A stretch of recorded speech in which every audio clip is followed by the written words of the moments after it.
All right, it's time for another Thank Toss. It's Friday. Welcome back. Hope everyone had a great week. I'm wearing my ThinkPad shirt. See ThinkPad here? I'm looking for a sponsor. Anyway, welcome all. Hope you guys are all doing well. We'll wait for some other guests to jump on. And let me send Spatry an email. Coming right up. Coming right up. Coming up. Let me type in coming up. All right. Let me do this. Copy this. Tonight I'm going to talk about solid state drives, among other things.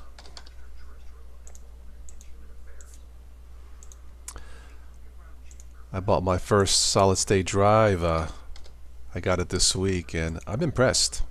Yeah.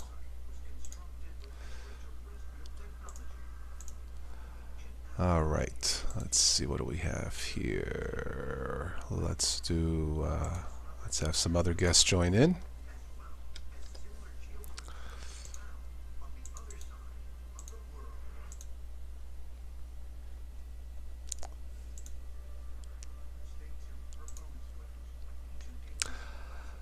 Again, I want to thank all of you for your support on the Patreon, TOS Today Patreon page and through PayPal. Thank you. For making at least some of these live streams very possible. It's been my pleasure to do this 8.5 years. So, all right, Joe's in the house. First. Well, technically, I'm foist. Yeah. Technically, but Joey can be first. That's fine. First, yeah. All right, Mr. Folgers is back. Spatry. Yeah. Actually, it's Kool-Aid today. Oh. And Spice Drops candy. There you go. Very good. I should go upstairs in the fridge and grab me a Klondike, ice cream, and just crunch on it, but that would be rude of me. Oh, I already had Heavenly Hash earlier today. So. Okay. Let's see. Putting on some. I shouldn't be eating so many sweets, but I can't help myself. It's Halloween. I've had I've had people say, "Toss, this was your first SSD drive?" Yes. I got to ask you, Toss. Yeah. How much time does it take for that Ubuntu installation to boot up? It's almost instantaneous. I can tell you that when I click shutdown, it's like 3 seconds. It's like bam. And it takes about 10 seconds to start up my XFCE. It's quick. It's definitely fast. I haven't tested installing Windows 10. I guess I should. I could clone it, but yeah. If I were you, I would install your main OS on that SSD drive and then use that spare regular hard drive for installing your regular OSs too that you're going to be doing distro reviews on, because people will want to see real world results on real, and an SSD, I mean, well, I use an SSD on my virtual drives because, well, I mean, you have somewhat of a disadvantage, when you're running an OS in a virtual machine, and running an SSD can give you that extra bit of oomph. I might pick up another one. This was just a simple 120 gig Kingston, $30, I think it was. No, I'm impressed. PNY. Okay. I'm impressed. Even with an outdated machine, it does make a difference. So, Oh, yeah. Let's send out some other invitations here. I knew once you go SSD, you'll never want to use real hard drive. Right. Now, I don't know how reliable they are, and we'll talk about that. But interestingly enough, I installed Windows 10 in a virtual machine today, and this really pissed off Matthew Moore because he had done the same thing. Oh. He installed a copy of Windows 10 in a virtual machine, and it only took 15 minutes for me to do that. 15, 20 minutes, because I had the ISO mounted on a spinning hard drive, but the virtual hard disk for the virtual machine was on my SSD. And so once the files were copied over, the installation went really quick for Windows. Admittedly, though, Linux still takes less time to install. I'm sure if I install Windows 10, even as bloated as it might be, it's going to be faster on it. It just is. That's just the technology behind it. So this is a different build. This one doesn't have Cortana and all that other stuff in it. And I forget what it's called right now. Hold on. Let me see if I'll tell you what it is. It's the LTS B build of Windows 10. Okay. It doesn't have Cortana, and it doesn't have the Windows Store or nothing. I don't really use. I mean, I played with Cortana. Oh, that sounds kind of weird. I played with the app Cortana before and had some fun with it, but I don't use it. Windows does what Linux won't. Remember, Yes. Cortana. This is software perfection. It's well, wait a minute. Wait. Never makes mistakes. Wait a minute, Pat. At least Windows has Cortana. Linux has Linus. We don't have anything like that. Oh, yeah, Linus. Yeah. So can you imagine if Linux had Linus? I want to ask a question. He says up yours or something, gets into the attitude like he did before. Anyway. Speaking of up yours, here's a shameless plug for tomorrow night at 8 p.m. On the Couple Linux Mumble server. Yeah. It's game night tomorrow night. Battle for Everybody Wesnoff. come. Yes, everybody come. I was not playing it to give away. You better show up and play, darn it. No, I'm a Master Chief guy. Oh, excuse me, Mr. Xbox guy that never played. Yeah. Or Super Tux Kart. Hey, have I told you where you can put that Xbox anytime recently? Yes, it's underneath my TV. Yes. I was going to suggest another place, but this show is family friendly, so I can't tell you on there. Just message me after the show, and I'll be happy to tell you where you can put that. Yes, I'll have Cicely send you a message. Yeah, right. Yeah. Well, I'll say this much: once you go NVMe, you never go SSD. No, I'm just kidding. You'll always go SSD. But NVMe, man, I tell you what, I'm so spoiled with SSDs. I love them, but I've got an NVMe in that little workstation back there, and it makes the SSD seem like it's taking a nap. It's unbelievable. But SSD is the way to go in today's world. It really is. All right, Daniel, Ricky, check your emails. Present Arms. I think I just sent you an email. Let's welcome everybody here in the chat before I'm rude again. CJ, welcome. Present Arms. Lee X. Yugi. Landon. Yu-Gi-Oh's in the house. Hi, Yu-Gi-Oh. Windows sucks at drivers. No, I think it's the opposite, but that's just me. No one likes Spatry, for making false claims. Really? I don't know, Jesse. Can you be more specific? Steve, check your email. Yu-Gi-Oh made another request on the Couple Linux suggestion box. Dominic, I didn't hello. fill that one, so yeah. Only one request per month, please. All right. If I missed anybody, please let me know. But welcome to this Thank Toss. It's Friday. I'm looking for sponsors. That's why I'm wearing my ThinkPad shirt. See right here? Yeah. ThinkPad? Yeah. So anyway.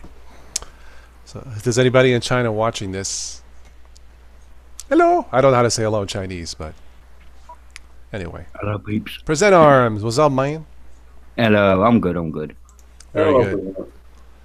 Dominic, you're subscribing. Thank you, Dominic. Spina. Are you Italian? That sounds... Dominic Spina. That sounds Italian. Mm-hmm. Everybody say hello to Dominic. Hello, He's subscribing. Dominic. Hello. Dominic. Spetty, what are you eating?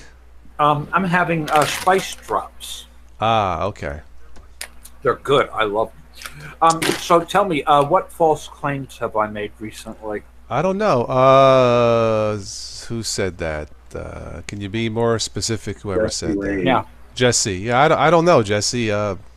Maybe we can straighten it out tonight, or maybe we could straighten out Toss tonight, or Spatry tonight. Yeah, right. Hello, Mill. Hey, use Linux. It just works. Hello, TS Texter. Welcome to the stream. I don't know. I'm just struggling with my Ubuntu at the moment. Which one? Which one? Ubuntu Monte 1804. Funny you say that. I installed my third distro in 2 days because I got the SSD. I tested the regular Ubuntu, and it's fine. 1810 Ubuntu with GNOME. It feels a little bit faster, but still not for me. So I tested Lubuntu. That thing flies. But it has no built-in weather app, and that was a deal breaker for me. I know somebody said, geez, TOS, let's open up the window. That's not the point. Everybody's got a thing that's a deal breaker. Yeah, I tried Ubuntu 1810 too. I thought it was nice looking. Yeah. You know, stable. Brief test.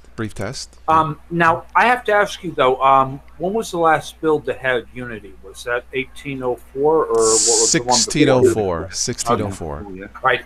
I know I've been out of it for a while, and so I hadn't looked at any, Ubuntu builds or pretty much anything in the past few years. Mostly because I was doing stuff in my other virtual real estate worlds. And I'm laughing at office there. I'm laughing at Landon. He says, I hate the idea of weather. Just go outside. Okay, bye. Oh, see what I mean? Oh no! If you're gonna just end the show, you got to do it properly. Yes. Okay. All right. Good night, folks. We'll see you next week. It's been really nice knowing you. Bye bye. Yes, see ya. Right. Jesse, you need to be more specific about false claims. Spatchy does not sell insurance. I certainly don't. Yeah, so I don't know, Jesse. I have been known to push Linux distros like a used car salesman. Yes, but hey, Hello, that's how I got my gimmick, and that's how I got 38,000 subscribers. That's right. From the screaming, they say, "Okay, please shut up. I'll subscribe already." Click. It's all that mumbling. Well, actually, now I just use a compressor on all the audio, so now my yelling is great. Compressed screaming, wonderful. If you noticed on Mate, I got 1804 in here too. Yeah. One of the things, apparently, this is a problem back from the 1704 and 1710 days with the control center. When you go and you open it up, you can only scroll so far until you expand it. It's like it won't scroll all the way, and apparently there's a bug in there, and it sounded like they thought they fixed it, but it's still there. Have you noticed that with yours? When I hit the control center? You open up control center, and then you try to scroll down, it won't scroll all the way. It goes about 2/3 of the way, and it stops until you expand it or drag it bigger. No, mine works. I don't know. You sure it scrolls all the way down? All the way down. I can scroll up and down. Yep. Yeah, see, mine doesn't, and apparently there's been bugs. That might have something to do with which panel. You got the 7-panel switch. It may have something to do with which panel you choose. Actually, I have a custom panel that I did, and I enabled on the Mate tweak. Hang on, I'll tell you what I did, and that may solve the issue. Hang on a second. Under the tweak tool, because I couldn't get the ticker to work, the ticker news feed, and I had to. What did I do? I had to use Compiz, where it says Window Manager. I had to use the last option, and that fixed it. So try that. Maybe that'll fix it. That might make sense, because I remember in the past with even the 1704 version, I had some goofy things going on with that. And let me see. I'm just curious to see if comparing what you have. Yeah, that's what I did. So try adaptive compositor. It just says. Let me see. So you're using Compiz or not? Yeah, I think it. Compiz. It just says Compiz, Advanced GPU Accelerated Desktop Graphics or Desktop Effects. That's the one that I had problems with. Oh. And I'm talking about 1704. Oh, well, this is 1804. So right now it's set at Marco Adaptive Compositor is what it's set at. So I never even thought. I went to the last one. Okay. And it seems to work. With the 1810 and 1804, both of them, I'm having serious package manager problems. Of all the things, because I installed 1810 Ubuntu Mate in my last, I just did that this evening, and it's fine. It rocks. Wait till you want to download a bunch of stuff with the Synaptic Package Manager. And I downloaded 2 things from Synaptic, and it works. I downloaded BleachBit. And I forget the other. Fix it. Yeah, it works. I don't know. It works for me. So. No, it didn't fix it. I'll try a couple of the other ones to see, but it didn't fix it. That's bizarre. See, I got the Sicilian version of Ubuntu Mate. Nobody messes with me, so. Yeah, absolutely. Daniel, if Hey, you how look you for the doing? hidden Snapchat file and delete that so it brings it fresh, try installing after that. All right, Spatry says there are no viruses. There is. I don't know. I don't think Spatry said there's no viruses in Linux. There can be, right, I've Spatry? never said that at all. Okay. Never said that once. I even gave him a link to the Wikipedia page on all the known Linux malware. I have never said that there are no viruses for Linux. So Jesse doesn't know what he's talking about. There's And less than he Windows. may have very but, yeah. well misunderstood something I may have said in one of my videos, but I have never said that. Well, it's probably one of I those have never Windows said has what Linux See, don't this videos. is, you know, but hey, this is the world we live in. We've got people that have nothing better to do than But you know what? A lot of pick on times, others. So Spatch, you know what you think a lot of times it can be misconceived when you say, even if you say, I tell people it's not impervious. Linux is not impervious to, right. It's less likely at this point, but as popularity grows, it's going to get a bigger target on it. Right. Oh, absolutely. Look at it. Look at all the malware that's popping up right now for Android devices. Absolutely. Yes. And the truth of the matter is, I remember back in the early days of Fedora 10 or something like that, I was on a machine, and I clicked on a bad link and I brought a virus in. So you can't control what the users do no matter what. You could have, I always use the example, you could have a 16-inch vault door and nothing's going to get to you until you open it and let something in. And that's typically, you can't protect users against themselves either, so. Yep. Landon says, can I try out MX Linux and Cinnamon Desktop? I've installed Linux Mint Cinnamon. I have it in one of my ThinkPads. It works great. MX Linux, I tested, was it 17, I think? I thought it was fine. That's like the Debian version of I thought Cinnamon is showing to be a lot more stable than it was when I used to run it. I got the latest one, and it's fine. It seems to have gotten a lot better.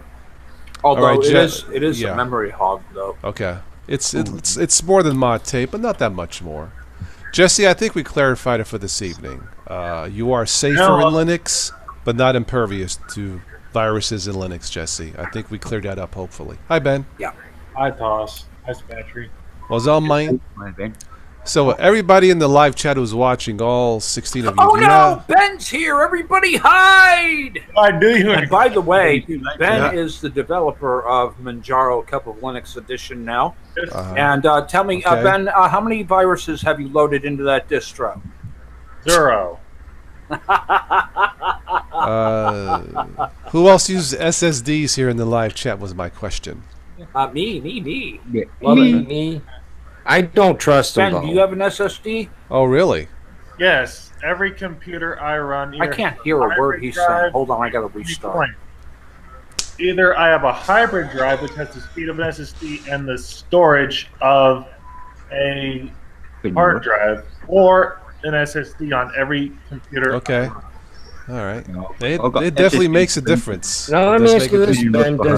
Do you have distros that crash on SSDs after a month or two? Nope. Hell no. Mine hasn't. Yeah.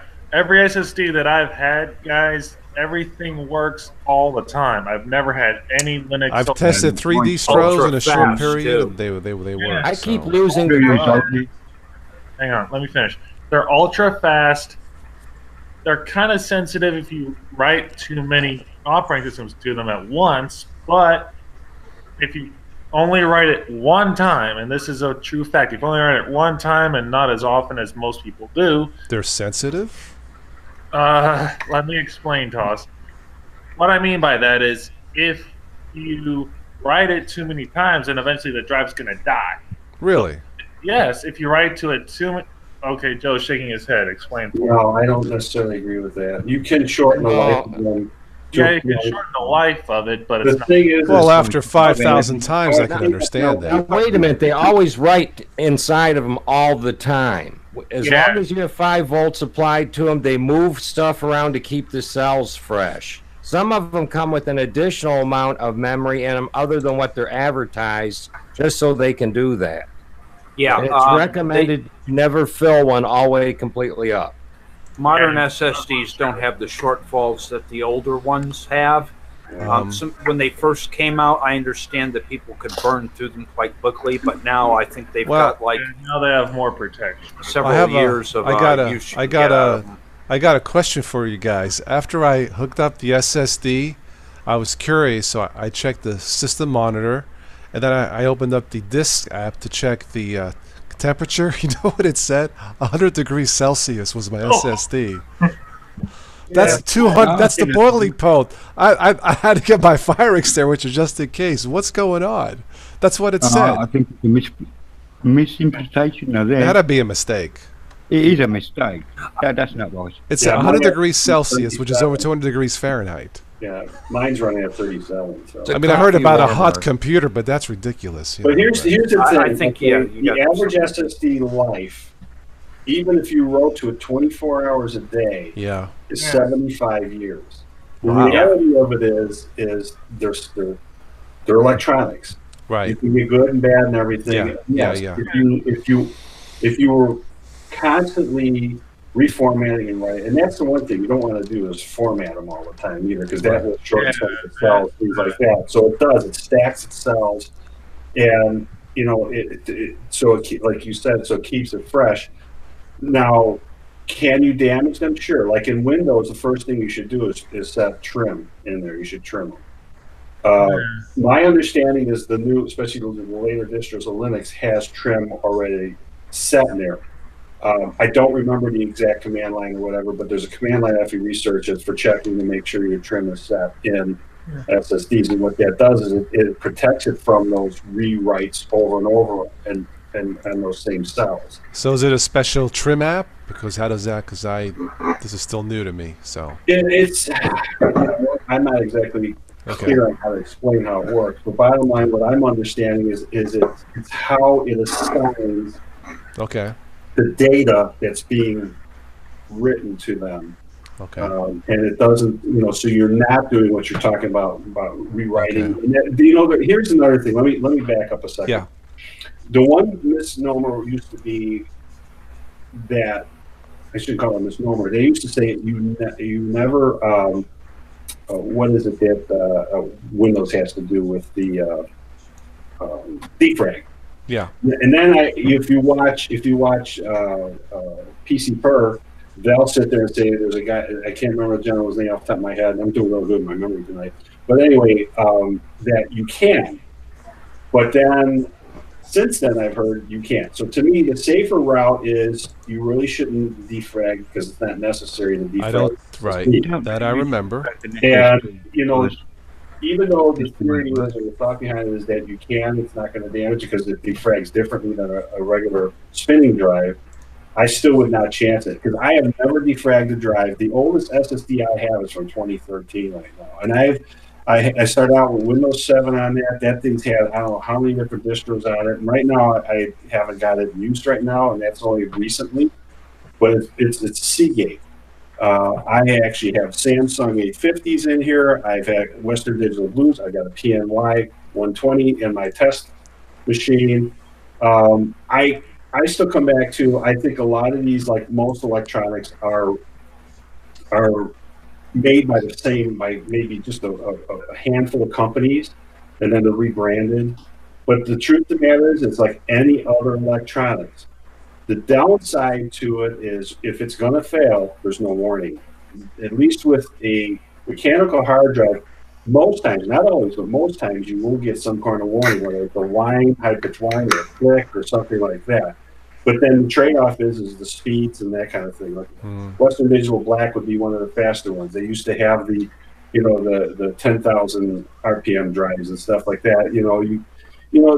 The SCSI drives and that sort of thing, they're going to be faster. But again, those are things of the past. Now, if you want to access your data faster for a storage drive, then I'd say, yeah, you could still go that route. But I wouldn't be afraid of them. It seems like some people tend to have more problems than others. I mean, so far, I'm not going to, I hope I don't jinx myself, but knock on wood, I've never had one fail yet. And yet I know, I think DT said he's had 3 of them fail. Oh, yeah. All right. I just posted some information both in our local chat and for people who are listening in. And this will give you some information on enabling trim TOS. Right. Also, you can enable trim in your Etsy F tab. Okay, and that will help you with the enabling the trim. It supposedly extends the life of your SSD drive. Now, what's the wear leveling? I have it enabled on mine as well. Okay. So okay. Yeah. I don't know. It controls how it runs. Yeah. Joe's right, because you don't defrag an SSD simply because the way that the file system or like the way the drive behaves, when you access it, all the cells are available all at one time, not like a spinning disk where the head has to move from out to in or vice versa. It's not like that. So you don't need to defrag files on an SSD, but it's going to access those files just as quick anyway, regardless. Well, and look at the 850. Samsung's got a really good reputation. I think it was 850 or 840. One of them had a firmware issue that they got corrected, but it was a nightmare for them when it went bad. And right away, everybody's ready to put a stake through the company's heart. And in fact, that's like the go-to SSD to have now, because the way they stack their memory and everything else in there. Although I think more and more of them are coming around to that now too. Even Crucial, I even got Crucial drives in here. Now that I think about it too. I mean, I've been very fortunate. They've been very good, but again, it could also come down to hardware. This is depending on what you're running it in. Laptops are laptops. I mean, basically they're made by manufacturer. Most people don't mess with them that much. But if you build a computer or you're playing around, you're changing things. There are, how many people think to check the specs for compatibility? You would think a drive, most drives should run with most things. But if you don't have the proper size power supply, or you have a power supply, let's say you put the cheapest power supply you can to keep costs down, that's the first thing that's going to either burn out a motherboard or burn out your drives. So there's other contributing factors here that could be in play that maybe you don't know about. It could be somebody's got hardware that just keeps killing stuff and they don't realize it. Now, what do you guys think about swap space? Now, for instance, my SSD drive doesn't have swap space on it at all. Instead, I have an internal hard drive that I allocated swap space on, and then just pointed Etsy FDAP to the internal spinning hard disk, and my SSD drive is just for the operating system and the boot. Well, somebody asked what I bought. I posted a link of what I bought. It's the Kingston. To answer your question, I used to have the swap file that's built in the later versions of Mate and all that, and I don't worry about swap space because I'm running at least 16 gigs of RAM now. Where swap obviously comes into play is if you have a lower amount of RAM. I think that even below gigs now, right? So if you're gonna have swap, then I kind of agree with you. You need to. Most people, let's put it this way, Span. You're gonna be the guy. You know where to place it, like you did on a separate drive. Things that most people aren't going to know how to do that. Right. Do I like the fact that it's going to use so much, memory, like it'll take, or not memory, but drive space for swap? I don't like that when I see that. I want to use 8 gigs of, if you got 16 gigs of RAM, it's going to want to use 8 gigs of swap. You don't need that, Right. So that's where partitioning it down at the very least, would be helpful. But the average person that may be new to Linux isn't going to know how to do any of that stuff. Well, supposedly all the new Ubuntu versions are supposed to use a swap file instead of a swap partition. Yep. Yeah. Well, partition. It's not been used yet. All 3 distros that I tested, I just used the automatic installer. I didn't use, it says try something else or custom. I did that. It was fine. All 3 tests, I don't think it installs a swap file or a swap partition, but it does. You don't know it. OMG Ubuntu has an awesome tutorial on making a swap file, and the advantage to having a swap file is pretty much you can resize it, and you can move the file to a different location if you want to. Okay. So there are some advantages rather than having to muck about with creating partitions. Well, I mean, again, if I'm right, Spatchy, doesn't the file kind of adjust as it's needed to now compared to before? I don't think it allocates all of that space right away. It'll increase in size as it fills up. Well, as your memory in your machine gets cramped and it can't move things around, then it actually accesses the swap space for storage so the memory can work. Yeah, but I don't think it allocates all that space. So no, it doesn't use it all up at once. It just uses it as the RAM gets full. Then it goes on into the swap. Mm-hmm.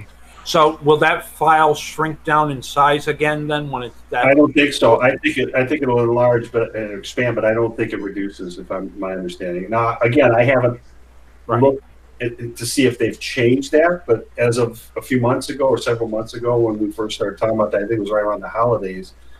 My understanding was it would just expand, but it doesn't reduce. Yeah, I've got like 16 gigs of RAM on this thing, and I'm going to upgrade it to 24 next week. So, it's like. I don't even, but I mean, I have 16 gigs of swap space and I'm about ready to reclaim that anyway because I'm never going to use it. Well, even 16 gigs, I don't think you technically need it, to be honest with you. Unless you're doing some massive amount of video production and all kinds. Or you're going to have like 10 virtual machines open. That's never going to happen. I mean, even when I did my live stream the other day, where I looked at Manjaro's Chrome and KDE desktops, I didn't have those running at the same time. Instead, I just had a snapshot that I loaded one at a time. And because I had them on the SSD drive, they only took about 2 seconds to boot. Yeah. So. Let's see. So, I like my SSD. I might buy another one. So. Oh, I'm definitely getting another one. Yeah, I'm impressed. Even like I said, even with outdated PCs, overall, it's noticeable. It really is. I'm going to try a different brand. I think I'll stick with Kingston. Seems to work. I bought the Western Digital Blues. They were on sale. They're 1 terabyte drives. I'm back. I've had some issues with them, but I'll buy another brand and see how it works. I like P&R. When I buy a drive, I look at the read writes and I look at the overall life, at the different specs to see. As an example, I don't want something that's going to have a read speed of 480 and find out it's got a write speed of 200, whatever. I want something that's going to be fairly consistent, both read and write. I'm going to just try to look something up. I did look at the specs. I went to Amazon. I looked at the high consumer ratings, like 4 stars or something. I look at the price. I'm like, okay, I'm going to try that. So. Another thing to consider, too, is older motherboards only have 3 gigabit SATA ports on them, which you can get a little more speed with an SSD on them computers, but it's not going to be tremendous. The 4-year and newer PCs have 6 gigabit ports on them, which really make a high-end SSD sing like a bullet. And really, it doesn't matter how fast that processor is on your motherboard. I mean, the thing that's slowing it down is that mechanical hard drive, I would say that no matter what computer you have, the hard disk drive is probably the slowest piece in your system. When you do your computer digging, I got computers here that got both the 3 gigabit ports on SATA ports on them and the 6s. You have to figure out which ones are which if you want to get the most speed out of your SSD. Yeah, you might want to wait till next year. Prices are supposed to drop because they're supposed to be more mass producing them. Hey, Steve. Hey, Ben. How you doing? Here's an example. Now, again, remember these numbers doesn't mean it's going to run at this all the time. These are the max speeds. An 860 Evo, and it's not even the Pro. The sequential read is 550. Sequential write 520. That's up to those numbers, okay? Most of them are going to get pretty darn close to that anyway. The random IOPS, which is the in-out with sectors, is up to 10,000. Up to, and then I'm not sure what the Q32 means on here. I think it's the section It's up to 98,000. And then when you're talking about the overall life of the SSD is like 1,500,000, so 1.5 million hours. So think about the amount of writing and work you'd have to do with something like that. Well, remember the hard drive's manual reading. The only time it's actually writing is to the log files. So if you're really paranoid about your SSD, you could always just put like var log on the spinning rust. Yeah. Really worried about it, because most times, you know, you very rarely actually write to the hard drive. It's mainly I bet you Stephen King could ruin an SSD as much as E drive. He could probably ruin an SSD. Again, right? I can't stress enough the need to always back up. Always have backups. I forgot to say that to start. Have you know? backed up tonight? Yeah. I have daily backups. Yep. I always keep something backed up, whether it's my OS, my data, everything. Now, DT has an IC dock. How does that work out? DT, you want to join us? I forget. You do have an IC dock. Yeah. You know, I have some spare hard drives from old laptop computers that I keep, and then I've got another cable right here that I can use so I can connect these. You know, I can connect these drives to a USB 3 port. I mean, it's as simple as just, you know. Yep. Right. The IC dock. I got tons of these, and I just keep my backups with Clonezilla on these in case I have a crash. The IC dock, pretty much to answer your question, is basically it's similar to the old hot swap drive. The difference is it's not necessarily a hot swap where you're plugging it in while it's live. What you're doing is you're plugging, like I think he's got if I remember right, a 4-bay drive. You plug in all these disks, and then when you're booting up, just before you boot up, you turn on the power for the drive that you want to boot up into. So if he wants to boot in number 1, he wants to boot in number 2, whichever one you turn that drive on or off. There's a separate power switch for that. Okay. To be able to do that. Well, what I did with my computer, I disconnected the cables off the CD drive, and just used that for the second, drive, and it works. So. But the nice thing about this is it goes in a 5.25-inch bay, and if you don't want to have to manually be reaching in and plugging and unplugging, because then you're at risk of breaking that tab or doing some damage with the cable going in and out all the time. This is nice because the drive can stay there, and you just power it up as you want on boot, whichever one you want. Right. But yeah, it's on my other computer. I because I just installed Ubuntu 18.10. I wasn't sure if it was stable enough for the stream. It probably is. So I went back to my mechanical drive, my Lenovo. Since I'm wearing IBM shirt here, So is it stable or horse stable, TOS? It's stable. If you want to use it as an example for testing distros, you've got one primary distro in there, and it's still being cautious. You've got the other 3. Now, granted, they're all. Let's say you've got obviously you got 3 or 4 of them are going to want to boot. So that's where your BIOS will set which one you want to boot and recognize first. Correct? Yeah. So your SATA cables in the back are they're going to be numbered which one's to boot to. So now you turn around and you say, well, you know what? I want to load a distro on number 2. So you boot up into number 1, and you wipe number 2. You have that boot up as well. You have that powered up to come on, but then you just go in, you format it, wipe it, whatever, and then you load your distro on it. And that's the beauty of it. Are you at risk? Could you grab the wrong one? I disconnected my Windows hard drive cables, so I make sure just straight to the SSD drive. Yeah. But I think you're less likely with something like this than the other way, because when you're going into a system that's got them hardwired in the way they are normally, it's going to be the same principle. But I think you'll probably be a little more controlling of it because you'll know the placement of them in there. Where you're going to have, if you don't physically see them, you can go to the BIOS and change which one. I think I have like a choice of 4. You know, something like that. But and that's the other thing. You can always disable the drives in the BIOS, but to me, the safest way, like you were doing, was just unplug it. Well, that's the IC dock is supposed to do. You power it off; it's the same thing as unplugging it. Right. Yeah. Okay. All right, gang. Well, I hate to say this, but it is past my bedtime. All right, Spatry. You have a bedtime? So, I get up early every morning now. It is what it is. So thanks for having me. Good discussion on SSDs. I say once you go SSD, There's no going back to regular hard drives. Yeah. No. Okay, Yeah. Spatry, what do I got to do to get on Mumble tomorrow night?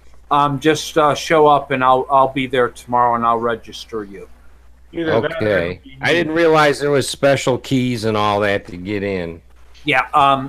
Well, the thing is, matter of fact, I'm gonna log into Mumble before turning in, so I'll remove you, and then you can just come back in using your Cup of Linux username, and Great. either myself or Ben will register you. You'll be there tomorrow night. It's from 8 to 10 p.m. We're going to be playing Battle of Wesnoth, and we put up the graphic for that. I've got 2 Steam keys I'm giving away, so I've got some games I'm giving away, and it should be a lot of fun. We're all going to hang out, and if you don't want to play, you don't have to. You can still join us for some great conversation. We've got a great bunch of people hanging out, so we'll be there tomorrow night on the Mumble server. You need to be a member of Couple Linux community in good standing in order to play and to participate. I would like to think I'm in good standing on all the communities. I think you are. I have a reason to believe that you are. Since you went to the chiropractor, he's in very good standing, yes. Toss, we want you to show up, too. I'll be busy tomorrow night. I told you that. You got a date? Well, I'll be there to hang out. You better be, or you're fired. I don't have a date, but I have a son. So Ben better show up, or he's fired. Oh, so. I'll be there. I'll be there. Well, actually, I fired him when he took the mod position. So if I had a date, gee, let me guess, Spatry or a date? Ooh, that's a toughie. Hey, I'll tell you what, Toss, I'm a cheap date. Mm-hmm. I'm very easy to please. Take me to McDonald's and I'm good to go. Bye, Spatry. McDonald's, what kind of hangout is that, really? Like I said, I'm a cheap date. Actually, from somebody that mumbles. I actually prefer Wendy's over McDonald's, though. So Wendy's has got more beef. Yeah, I like the Baconator. There you go. All right, catch y'all later. Take care. All right, Ciao. See you later, Patrick. See you then. That was cool. DT is like 0-1. Yeah, I thought I sent it, DT. Let me try it again. Yeah. Got a haircut, Alistair. Yes, he did. Sorry? Looking good there, son. All right, DT, there it goes again. Did you get a haircut there, Thomas? Me? Oh, yeah. Alistair. Oh, it looks good, man. I like the aerodynamic look to make my systems run faster. Switch got the You got that Joe look or PCLTC. So, yeah, I got a trim. So, it was great seeing you too, Spatry. He just posted in the chat. So, yes, So how's everyone doing tonight? doing good. we're doing. Yeah. So we were chatting about SSDs tonight, obviously, and it's unfortunate we call them SSDs because it sounds like a disease almost, you know. But not trying to be funny. They are once you try your first one and see how fast your virtual machines fly. Yeah, Steven's asking the new SSD I bought at Kingston. I posted in the chat. It's just 120 gig. I think it's like $30. It was more a curiosity, and it does make a difference. I don't have the fastest PCs, but I got to tell you, it definitely speeds things up. It is noticeable. It just is noticeable. I was able to shut down Ubuntu in like 3 seconds. You know, so. I had this other computer over here, and it had both the 3 gigabit ports on it and the 6 gigabit ports on it, but I didn't realize anything about. It didn't occur to me the 6 gigabit ports could run faster stuff until I got an SSD. Hey, Derek. Oh no, yeah. Yeah. How you doing? Hey, Derek, pretty good. Hey, so DT, explain to us this icy dock. It sounds like a beer drink or something, but explain to us how this icy dock works. Yeah. Well, it's just a drive bay.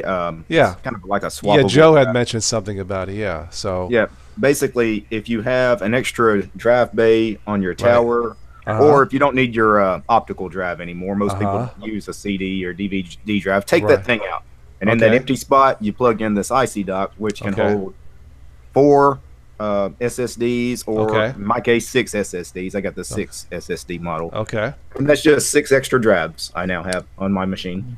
Okay. They just hang out in that drive bay. And again, they're swappable. I can unplug them and remove them from the drive. Okay. So if you're worried about it, it's pretty. Yeah. It works just as fast as if you had a single SSD, right? Yeah. Yeah. Okay. You just have to make sure that your motherboard has enough SATA connections. Right. Plug in all of those drives. So most right. people will be able to handle the 4 bay. The 6 bay, you may or may not have enough connections. Okay. So. Yeah. Interesting. Okay. Eric, hey, Tom. If you want to go to 6 bays and you don't have enough plugs, you need this. Well, I got to turn the camera back on. Oh my God! You need to get one of these. It goes right in your computer in the PCI bus, and it has extra plugs on it for extra hard drives. But it is a pain in the butt because it interrupts your BIOS when it starts up. Because it also has the capability for RAID control. Well, again, DT joined late, but what I did, I just on my other machine, I just unplugged the cables off the disk drive and hooked that up to my SSD. So when I boot up, I just go in the BIOS F12 and I choose either Windows on the hard drive or Ubuntu 18.10 Mate on the SSD, and it works fine. You did the safe route, and I do the safe route all the time too. I rather unplug everything, and when I'm installing something, especially just to be safe. And that's what you could do with the IC dock if you're worried about like installing a new OS and worried about overriding maybe a drive that is your main drive, like your window. You just unplug it. That way, you know that drive's good because it's not even connected to your machine. Yeah. So. Landon has a question for me. Got any news about Linus Torvalds coming back? He's coming. He's back. Linus has a standing invitation to join me on the Thank Toss. It's Friday. Linus, you can spew any language you want. I'm a New Yorker. I will not take it personal. If you need to get it out of your system like once a month as a therapy session, go for it, man. Yeah. I'll make the video private only, like by invitation, Linus. You're more than welcome, man. Yeah. Linus should join on Microsoft Monday. That should be colorful. He should join on Microsoft. Yes. Right. So Linus, you're welcome, and Brian Lunduke, you're welcome. Even though you were wrong with the last video you did. Yeah, that would be so funny. Yeah. I think watched that. Derek, I need your opinion on something. All right. So, hang on a sec. I got this HP laptop recently in the mail, right? And it came with Chrome OS on it, and I was like, "What in the world?" Because they didn't advertise it that way, or maybe they did when I bought it off eBay.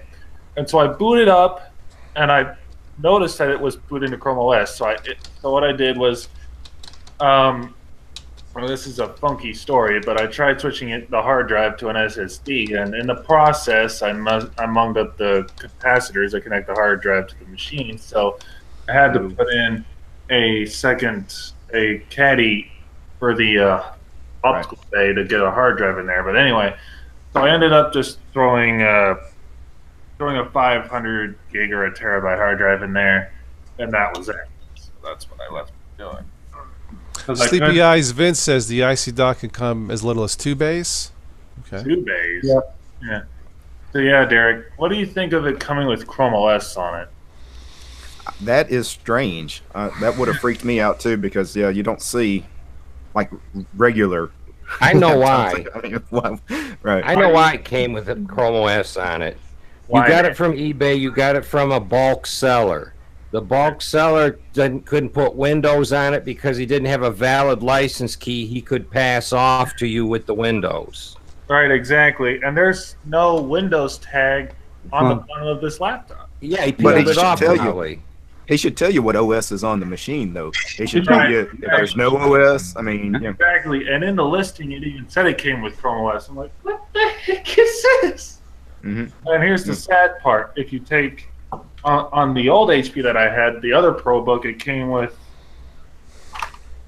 a Windows sticker on the key under the battery.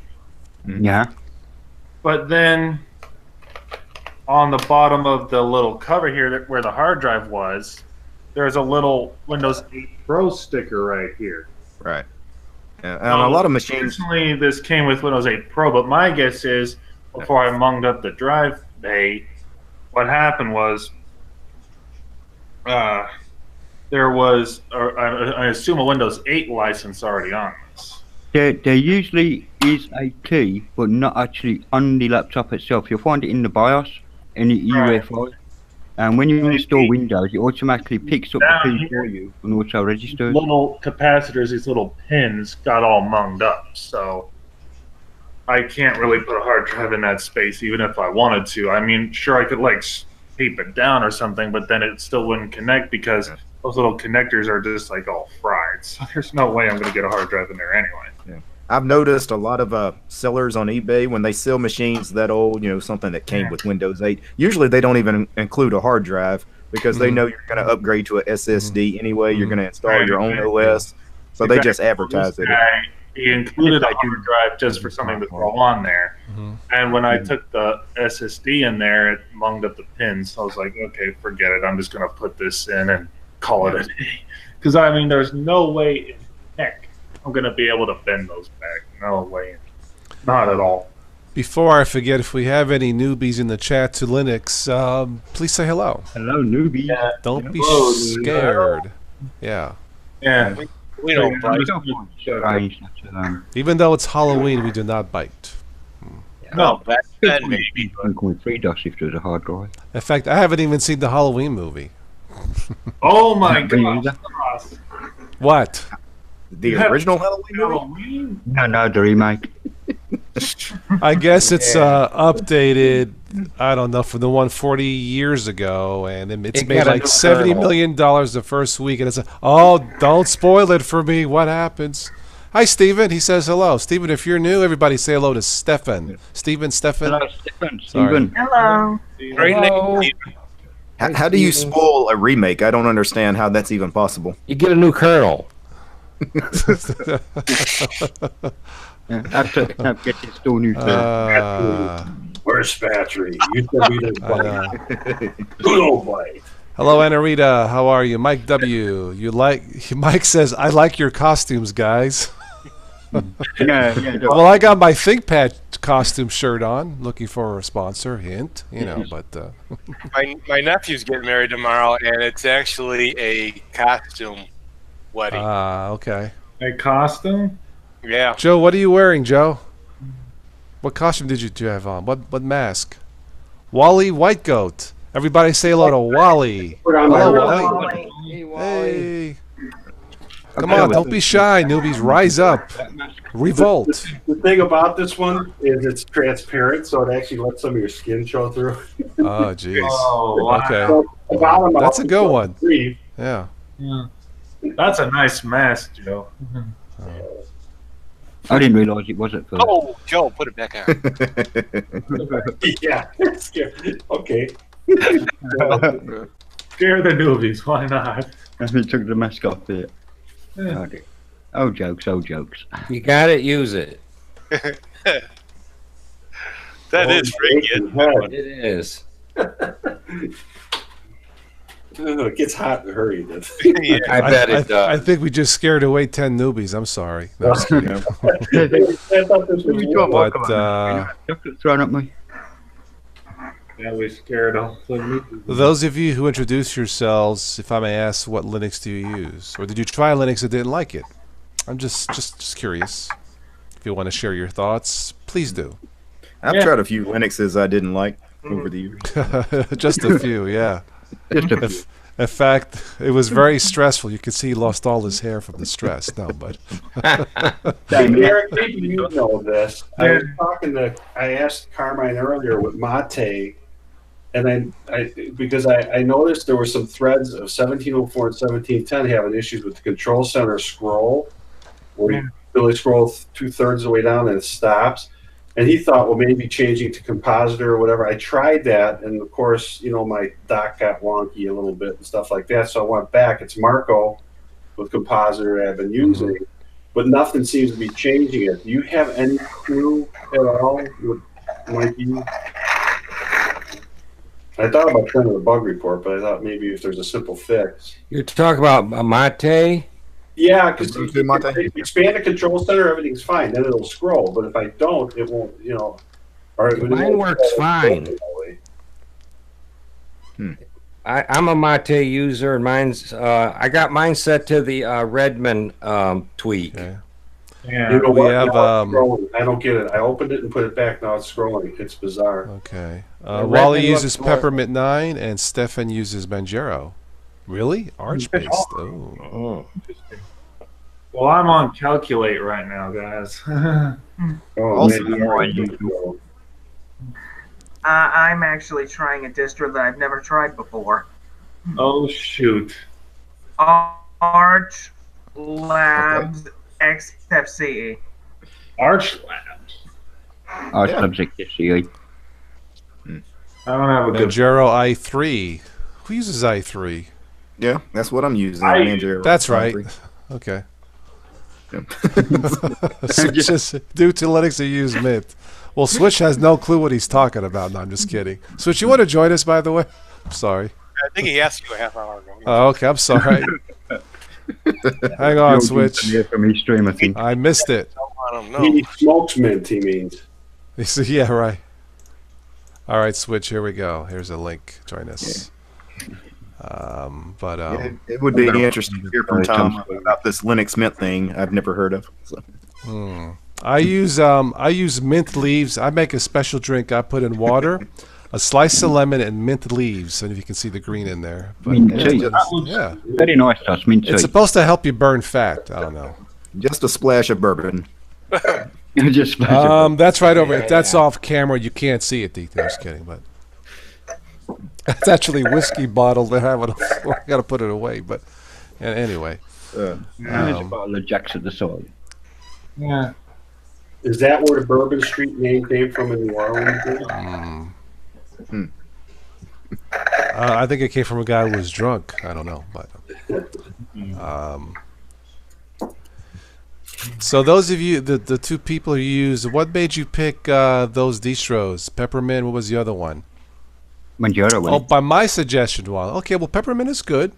Yeah. I don't think I suggest Manjaro for newbies, Stefan. But I have Peppermint on a laptop. I love it. I tested it. It worked fine. Yeah. Well, I think a lot of people get sucked into Manjaro because of Distro Watch. You know, people believe those page hit rankings. They see it way at #1, and next thing you know, you have this brand new user installing Manjaro XFCE, thinking it's user friendly when it's. That's what I did. That's what I did.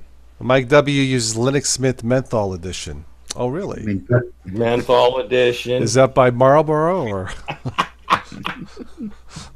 I didn't know the Menthol Edition. Makes it CPU smoke. Yeah. Is that the one when you install it smokes after it because the drive's spinning too fast? Yeah. What are you running now, Derek? Manjaro. Oh, yeah. The Linux Winston Edition. Yeah, right. I know. Yeah. Yeah, I look. You know what? I tried Manjaro, and you guys know I got tired of fixing things, so I said enough. Yeah, that's why I couldn't do True OS. Oh. Have you given it a second chance, though? That's the thing. Stefan using it for 5 months. Okay, and it's been stable for you, Stefan? You're right about giving things a second chance, though, Joe, because there's been some distros that I hated the first time around, but you check back in on them 6 months or a year later, and they're not as bad as you remember. I would have to agree. I actually did test the latest Manjaro. I think it was a virtual box. I mean, the interface is friendly, but it's just a matter of if I do a full install, is it going to do what it did the last time? I had all kinds of audio issues, and then I had an issue where I lost my ability to boot into it. I think if I was going to use Archbase, do not enable the AUR. Yeah. It's that simple. And Ben mentioned he's on Calculate. I ran Calculate on my main machine for about 2 weeks, and the only reason I only ran it for 2 weeks is because Xorg broke on me. So watch out, Ben. So. Yeah. Well, I just did updates, and I haven't rebooted yet because it updated the kernel and the Xorg stuff. So, because I had to switch the new bow to the NVIDIA drivers on this laptop because it's a dual graphics setup. Yeah, just don't ever reboot and you'll probably be fine. So. Yeah. I'm hoping that these updates doesn't kill my install. See, that's something you don't have to worry about in Windows. It'll reboot for you, especially when you don't want it to. Mm-hmm. Yep. I guess you could say Windows is giving us the boot. Giving us the boot. They'll take the zip out of your zip files. Microsoft, what are you? First, you deleted with the update all the files, but saved the empty folders. Good one. Yes. And now your zip files are being zipped out of here. Forget about it. Microsoft is doing really bad right now with Windows, but you know what? They love Linux. So yeah, I guess so. That's what we need is some of their Zevius, welcome. Zevius. Hello, Zevius. Say hello to Zevius. You tried 9 distros, and you chose Arch. KDE, wow. Oh, wow. Did you lose all your hair like DTZ? No, well, hi, Zevius. Greetings. I got about 3 Thomas. days. Hey, Tom. How's it going, everybody? Good. Good, Tom. Good. Hi, Tom. If anybody wants to be one of my beta testers. Stefan has it right. He says he enabled the AUR to download ClipGrad and then disabled the AUR.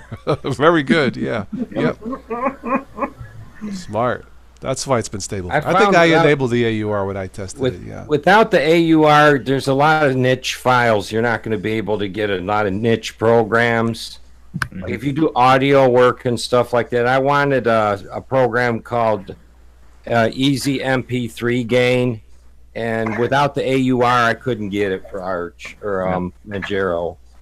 I will mention to Steven in the chat that mentioned he used the AUR just to get clip grab. Right. I've used that program on Manjaro, and there is just a executable file out there that just runs on its own. You don't need to actually install it, with the AUR or anything to use that program. I keep going back to the Mate desktop. There's something about its simplicity. It works the way I want it to work, and yeah, it may look like it's outdated, but change the theme, add this, add a Cairo dock, spruce it up, throw some paint on it, add some glitter, But I keep going back to it. It just, yeah. I actually got Ubuntu Mate on right behind me over here. Mm-hmm. It just I put works. Budgie on my ThinkPad, Ubuntu Budgie. Yeah, that's a solid one. That's my favorite. Interesting. Yeah, I tested Budgie. I couldn't get into it. Oh. Well, you're not a big fan of a GNOME, and it's kind of GNOME-like if you're not. Yeah, that's probably why. Yeah. I mean, I did test the latest Ubuntu 18.10 GNOME, my SSD. It definitely looks like it's polished and stable, but I'm just not into that type of desktop. The workflow is not natural for whatever reason. Yeah, but it had a beautiful wallpaper, a pretty theme, nice icon set. You're missing the big picture there. So. They do have pretty wallpapers. Yes. One of the things that I like about GNOME and the Budgie and Cinnamon and things is the online accounts.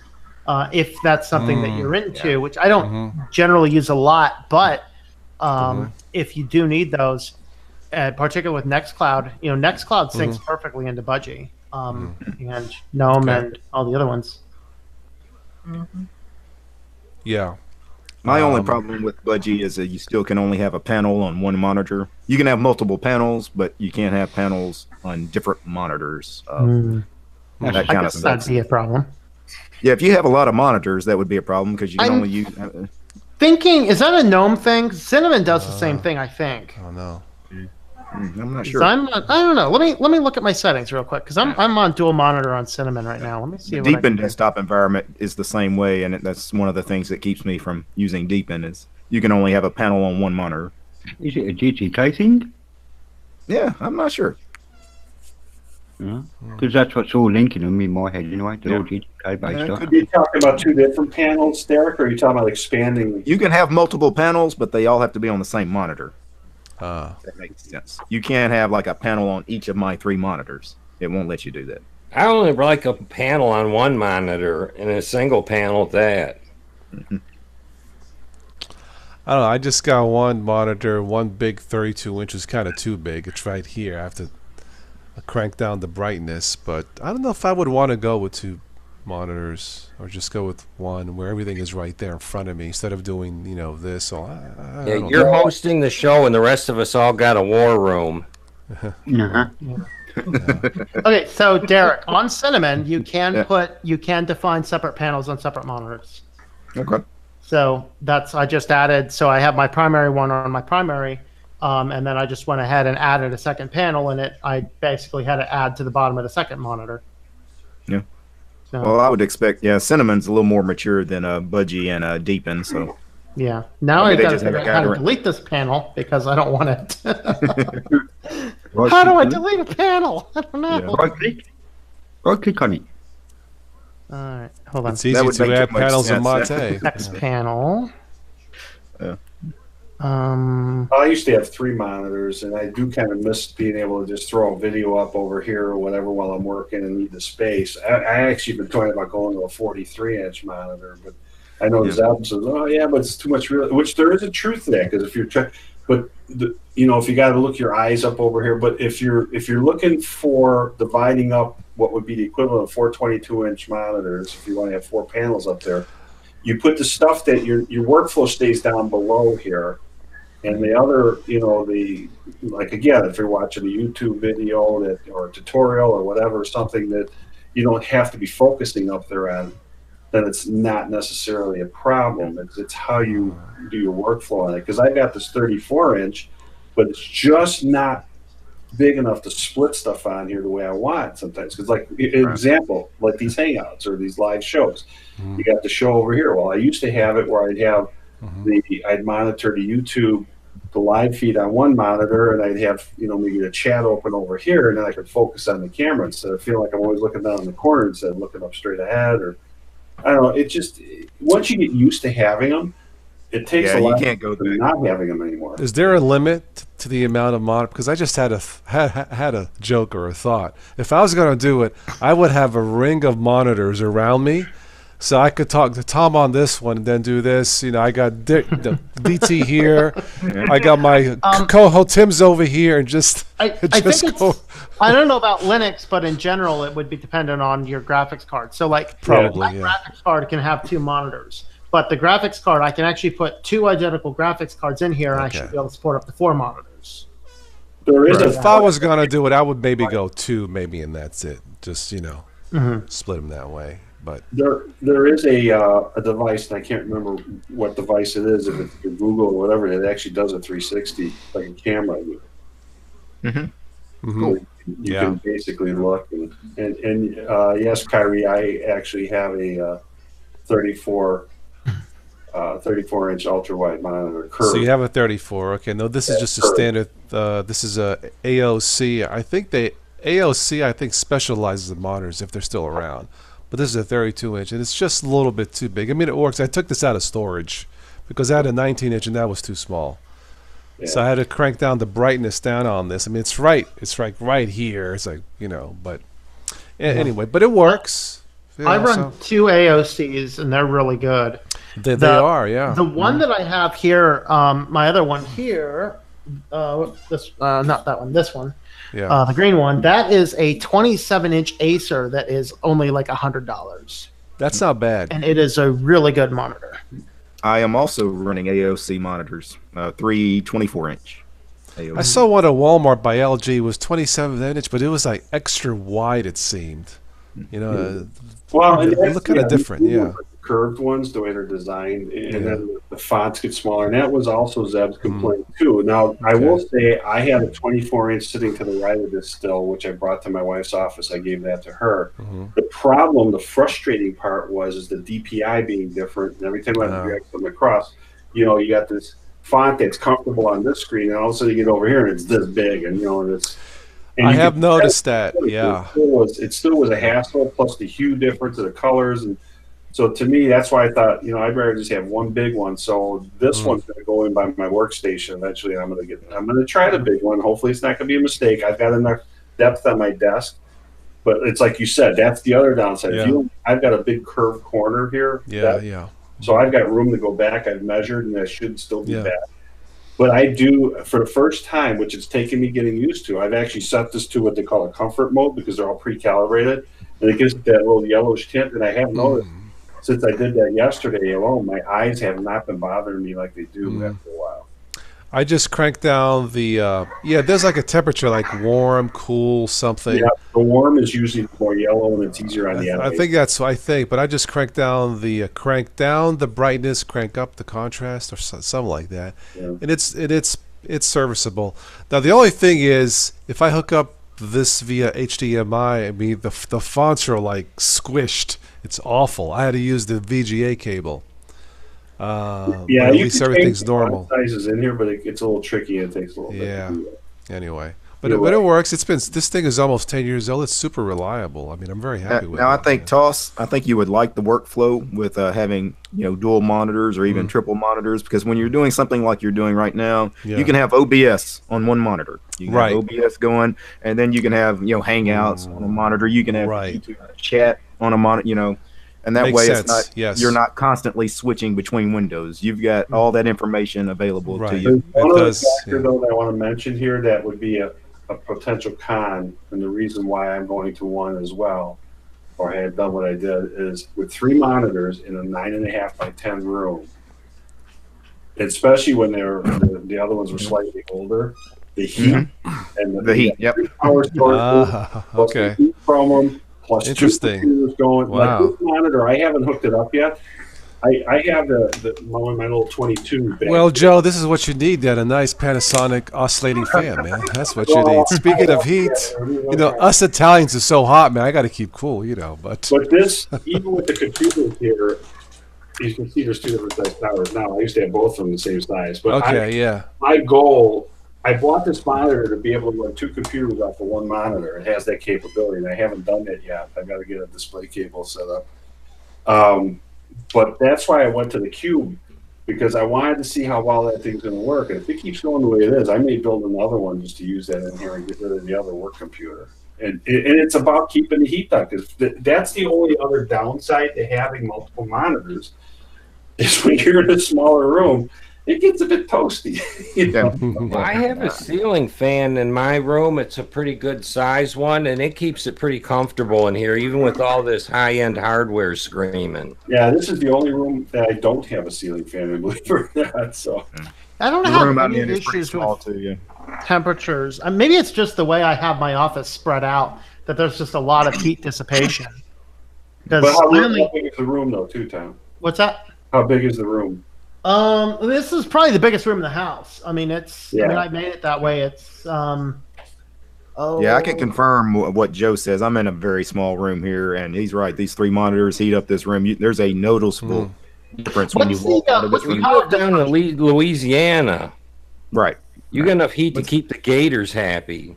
Yeah, but I had a 12.5 by 15 room in the other end of the house that I used to use as an office, and I never noticed anything like that. But when I came into here, and I got a window right here, and the vent's right there, and I could turn. I've got a little fan underneath there. But as soon as I fire up the second computer, that in itself will warm it up. And before, when I had 3 monitors, it'd be like, So well, it's nice in the wintertime. Stay warm. The laptops, and then if I'm recording anything and need to turn on some lamps. Yeah, I mean, it gets hot quick, Now, what's the door shut? What's the power consumption of your monitors too? All mine are like super low power. Well, that's what I was saying. The newer one, I noticed, even though there's heat, it's warm a little bit, but it doesn't throw the same amount of heat. The other ones, the more basic monitors, the lower end, as I call them. I mean, the one was a Dell, which still was a nice monitor. My son, I bought that off of him. He got it because he used to do design work, and the colors were good on it and stuff, but they threw a ton of heat. There was a difference. That one monitor probably threw twice the heat that this big one does. Yeah, my monitors are literally cold to the touch. Just wow. So they're running. Let's see if I can figure it out. Well, my hard drive disk is saying 99 degrees Fahrenheit. I don't know if that's normal, but that's what it says. No, something's wrong. What are you using to check that with? Disks, disk utility in Ubuntu. GNOME disk or disk. It says 99 Fahrenheit. 99 degrees Fahrenheit. Gnome discs. Yeah, I believe that's what it's. It's a standard disk utility in Ubuntu. Why Ubuntu don't Mate. you load up PF Sensor and see what that shows you? Because that's what I use. Or P Sensor, excuse me, not PF Sensor. P Sensor. Yeah, that does a decent job. I'm just gonna check for that one. I have to install it. Let me install it. Yeah, We're all after our Synaptic package managers now. Better than the Snap package managers. I have no problem with snaps, man. They snap to it for me, so you know. Good stream tonight, Tom. Thank you, man. How was that fire stream? I think I burnt something down. I thought I heard the fire trucks whizzing by tonight. Yeah, they were going to my house. I briefly jumped down and was looking at that, and I saw some smoldering embers. I said, well, I missed all the excitement. Let's see here. P Sensor, it's the same thing. 37 degrees Celsius. You said 100 degrees before that, right? 100 degrees Fahrenheit, right? Isn't what 37? Yeah. Yeah, it's about right. No, but when I hooked up the SSD on the other machine, it said 100 degrees Celsius. Well, that's what I was saying. You said 100 degrees Celsius. On the other one. No, this is the regular hard disk drive. On the other machine, when I ran it, it's basically 212 degrees Fahrenheit. Yeah, it's not reporting right because your No, it motherboard can't would be. have shut down. Yeah. No, this one is okay. It's the other one that's not right. Yeah. 38 degrees Celsius is not uncommon. Okay. All right. That's what I thought. Yeah, but it said 100 degrees Celsius. I'm like, so I touched my computer not thinking it would have shut down just to be sure. It was cool, you know. My 4 terabytes running at 45. I mean, that's a mechanic. Oh. Okay. So, and then I've got two SSDs sitting in there. The one that's the 240, the Seagate that I mentioned. Okay. That one's still plugged in, even though I wiped it the other day. That's at 39 and the 500 gig. Well, if it ever got hot, I got my Black & Decker blower to give it a nice cool down, you know. It was awesome cleaning my computers last week. The nice thing too is you could tweak that P sensor to you could change the names in there so you know what you're identifying to, and it shows you your graphics card temperature. Oh, okay, cool. Dedicated graphics card, your fan levels. Hey, as long as it doesn't blow up, I'm cool, you know. But at the moment, mine's value at 25 degrees Celsius. Right. My CPU's running at 70. I'll be on 48. And you guys that were wondering about the IC dock, comes with a fan in it, so it should help. Well, I guess it would. Yeah. Yeah. I guess you can turn I that fan think on. mine does. What kind of IC dock do you have? Derek, what kind of IC dock do you have? I'm sorry, what was that? What kind of IC dock do you have? Oh, the 6-bay IC dock. Oh, okay. Yeah, mine in my computer is a 2-bay. Mine does not have an internal fan, but it's like $30-$40. Yeah, I think the 4-bay and the 6-bay are the ones that have the fan. Yeah. The only complaint with the fans people sometimes have is they can be a little noisy. Sometimes they're running a little too high for. Landon Dean says, if your CPU is that hot, my God, grab the fire extinguisher. If your CPU gets that hot, your motherboard, most motherboards will shut down your machine. So. I remember, some of you guys know the joke, but 2 years ago when I first tried Manjaro, I turned on the AUR, and of course that warning pops up. Warning, and it was really, really like scary. Warning, hackers are coming. Warning, this is very dangerous. It could. So when I did a report, it was for Spatry. As I'm doing my review, I said, well, the AUR, if you turn it on careful, it comes up with the warning. But luckily, and I grabbed my fire extinguisher. I came prepared to Spatry. You do not need a fire extinguisher to try Manjaro, you know. My SSD's at 76% or 76 degrees Fahrenheit. That's not too bad. Okay, yeah. It's got a big fan that blows on about 3 bays there that hold hard drives. I got a really large, weird case. It's an old Cosmos case.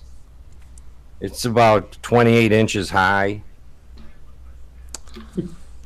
I'm going to have to try an experiment one night. Turn this on, and when it says like 37 degrees Celsius, run the Black & Decker on the hard drive just to see how much cooler it drops. And now my CPU is 125 degrees Fahrenheit. Oh, wow. Okay. Yeah. Anyway. Yeah, that's not that unusual. Okay. Well, the SSD temperature's got to be wrong. For more. Yeah. You just using fans? You don't have any kind of liquid cooling on that, Dan? No, it's got its stock fan with it, and it does throttle up and down. If it gets working a little hard with some threads cooking, it kicks right up. And if it's been a few years, you might want to change the thermal paste. Brand new. It's brand new. Yeah. Okay. I know that when we were doing like a test ISO yesterday, the CPU just ramped up that eye, just throttled itself back to 600 megahertz. It just slowed along from 3.2 gig down to 600 megs. I'm going, whoa! Not 90 odd degrees it was.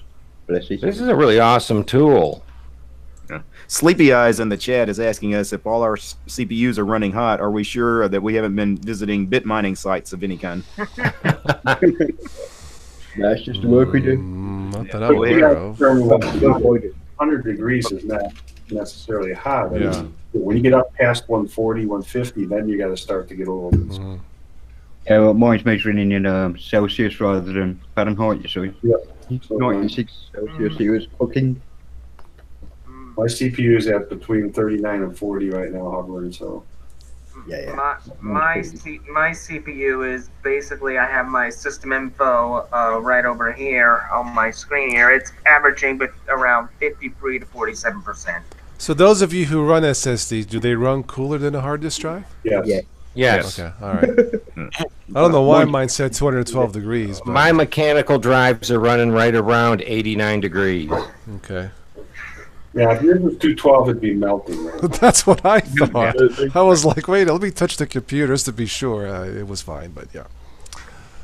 Anyway. Level of an SSD. Yeah, really. It was a hot item to buy at a hot price. Yeah. I almost would like this app to start up with the operating system when you start up the computer. Which app is that, Dan? The P sensor. It does. You could start it with it. I had mine set to start with it. This is slick. Auto start. Depending on what desktop environment, you can set it to auto start. Yeah, and every single thing out works. preferences in it. Matter of fact, I have it set in the taskbar and I have it down on the dock. But you could go into the preferences and tell it to launch its startup when you boot the computer. Okay. Now, and the other thing too is you can also go in there and have it stay hidden. Meaning, like I have it up, like I said, in the taskbar, so I click on it or highlight over it when I want to see the information. Otherwise, when it boots up, I don't want it popping up and have to close all these things down. So it'll start up and leave, and I leave it remain hidden until I want to see the information. Yeah, it's exactly how I've got it set up. Launch on session startup and so on. Yeah, if you go under startup, and just check all the boxes. That's it. Yeah, hide window and startup, restore window position and so on. Yeah. The restart. Yeah, the window position is once you have the window set, like I have it up in the upper right corner, and then you tell it to restore that window position. Once you close it out and reopen it, it'll launch in that same place every time. I just noticed that when I move it lengthways, there's actually a graph. I didn't realize this. Yeah, I always close the graph out. I don't necessarily use that, but yeah, if you slide it over, you could expand it, the width of it. You could show a graph, and there's all kinds of different things that are there. Did not realize that. The weird thing is I can't install P sensor on Manjaro. It actually throws up the error installing it with Pac-Man at the command line. Yes, that's strange. That is strange. I ran in with software issues with Manjaro too, with niche ones like this. That's the first time I've ever seen a package in the repos. It's there. I mean, it tells me what version it is, but it won't install it. So. Just saying, on my distro, like it just installed Derek. I'm just saying. Yeah. There was another app I used to use, and I can't think of the name of it. I remember bringing it up on one of the Big Daddy Linux shows or something. Everybody went to it. They go, "Oh, this is cool!" And it basically was a monitoring system. It was a really nice GUI on it, and I can't recall what it was. It didn't monitor to the level of what this is, but it showed kind of like your resources and different things and your. Oh my God! I thought maybe I was saying that to jog some memories here, but Was it a terminal app, or was it something with a GUI? No, it was something you loaded up, or was it? God, that's gonna drive me crazy. If I think of it, I'll post it or something. Well, when I was doing Derek's ISO, I had things like Glances that was there, and yep. What else is that? Yeah, I've still got your distro on one of my drives in this IC dock. Yeah, I'm going to do another one actually, a bit more up to date, but in about 2 days' time, I'll be releasing my own. I'll just go. Hi, CJ. Hey, CJ. CJ. Hey, CJ. How's it going? No, not you. An app I found that's useful is Grub Customizer, because there really isn't no kernel thing that comes with Ubuntu Mate. It's not like Mint where you can actually access it from the panel. But Grub Customizer will show you all your kernels and stuff. Yeah, I've messed with that before, but it was one of those things. I tried it, it's okay, then I lost interest, you know. But once I have my specific apps installed, I don't venture too far off from that. So it's best to never venture too far. Yeah. Yeah, but when you use the update to update your system, it sneaks in all kinds of kernels and stuff like that. Yeah. And you need to keep an eye on them, because you can pile up your grub section with so many kernels that it won't function properly anymore. It'll use up all the available space. When I tested Ubuntu, I think at idle it was like 300 megabytes for Ubuntu 1810. I was really impressed, you know, with that. Oh yeah, for the LXQ desktop. Yeah, it's a nice really desktop. Yeah. Mm-hmm. But no weather app. That was a deal breaker. Sorry. It's still under development, so I mean it's. TOS, you need to put that on your phone, on your new phone. What, a weather app? Yeah, with radar. I got the weather app on my phone already. The radar is actually invaluable, because that will show you right when a storm is creeping right up to your door. Oh, interesting. Get the radar app. Radar. I have. I like the radar app. I have it on my iPad and my. Okay. Android. That's the one that tells you to take cover. Well, I live here in Ohio, and I'll probably get a little ding on my phone, you know, warning. But it's been quiet. This past summer it's been quiet, though. We didn't get flooding, at least not where I live, you know. But it's raining here. Yeah. And then some more sun. Speaking of let me go to my trusty weather app in Ubuntu Mate. Oh, showers likely tomorrow, Phooey. Yeah, I got the same thing. Oh, well. Oh, wait. I've got to check my weather then. Joining with my phone. They say everybody's checking the weather. I had some comments. Jesus, Tom, just look out the window. But yet everybody checks the weather now, you know. Yeah, let's do it all on top of the screen. We'll all test out. It's called convenience. That's what it is. Okay. It's going to be 11 degrees Celsius and sunny tomorrow. Very cool. Yeah, Chip in the chat says, yeah, DT can install P-Sensor, but I just did through Octopi.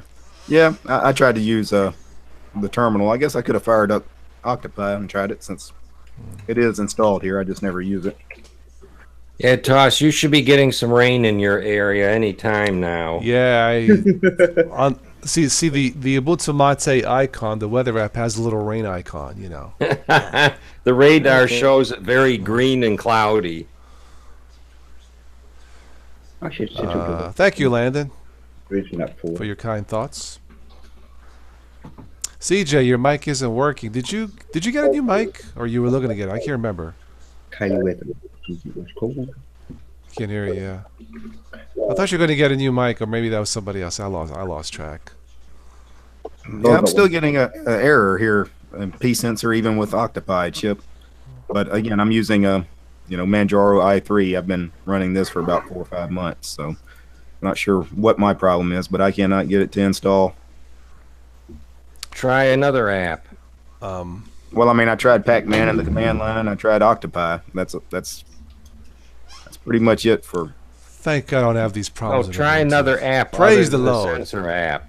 Oh yeah, everything else installs. I just ran a full system update just to make sure like the repos weren't down. Yeah, everything else is working. Because I just updated my whole system. There were 58 updates. So. By the way, I know CJ's having an issue with sound. When it comes to Linux and really Windows, nothing beats USB mics. They seem to be more reliable in general than a 1/8 inch, cord. So get a USB mic.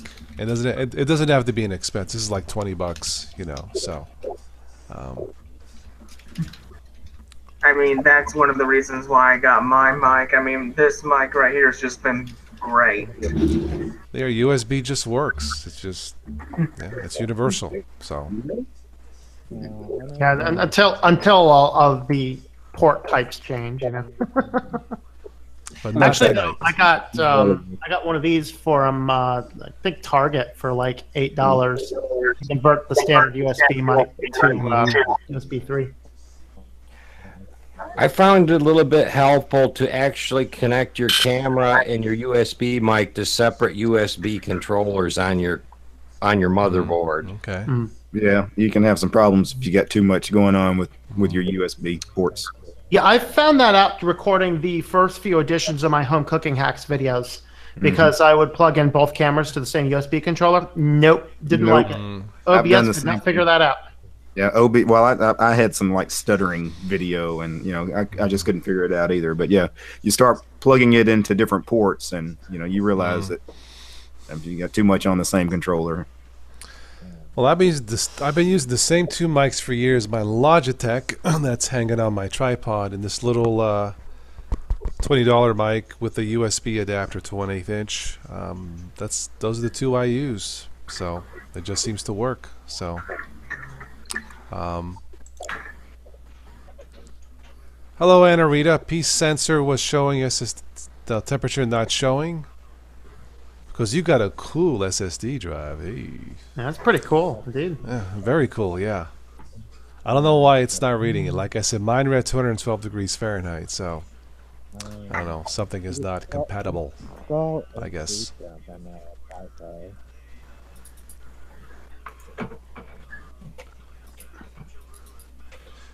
Yeah, with Linux or Windows, you don't have to spend a lot of money for mics. It's not the same as cameras where you should try to get a nicer camera. So.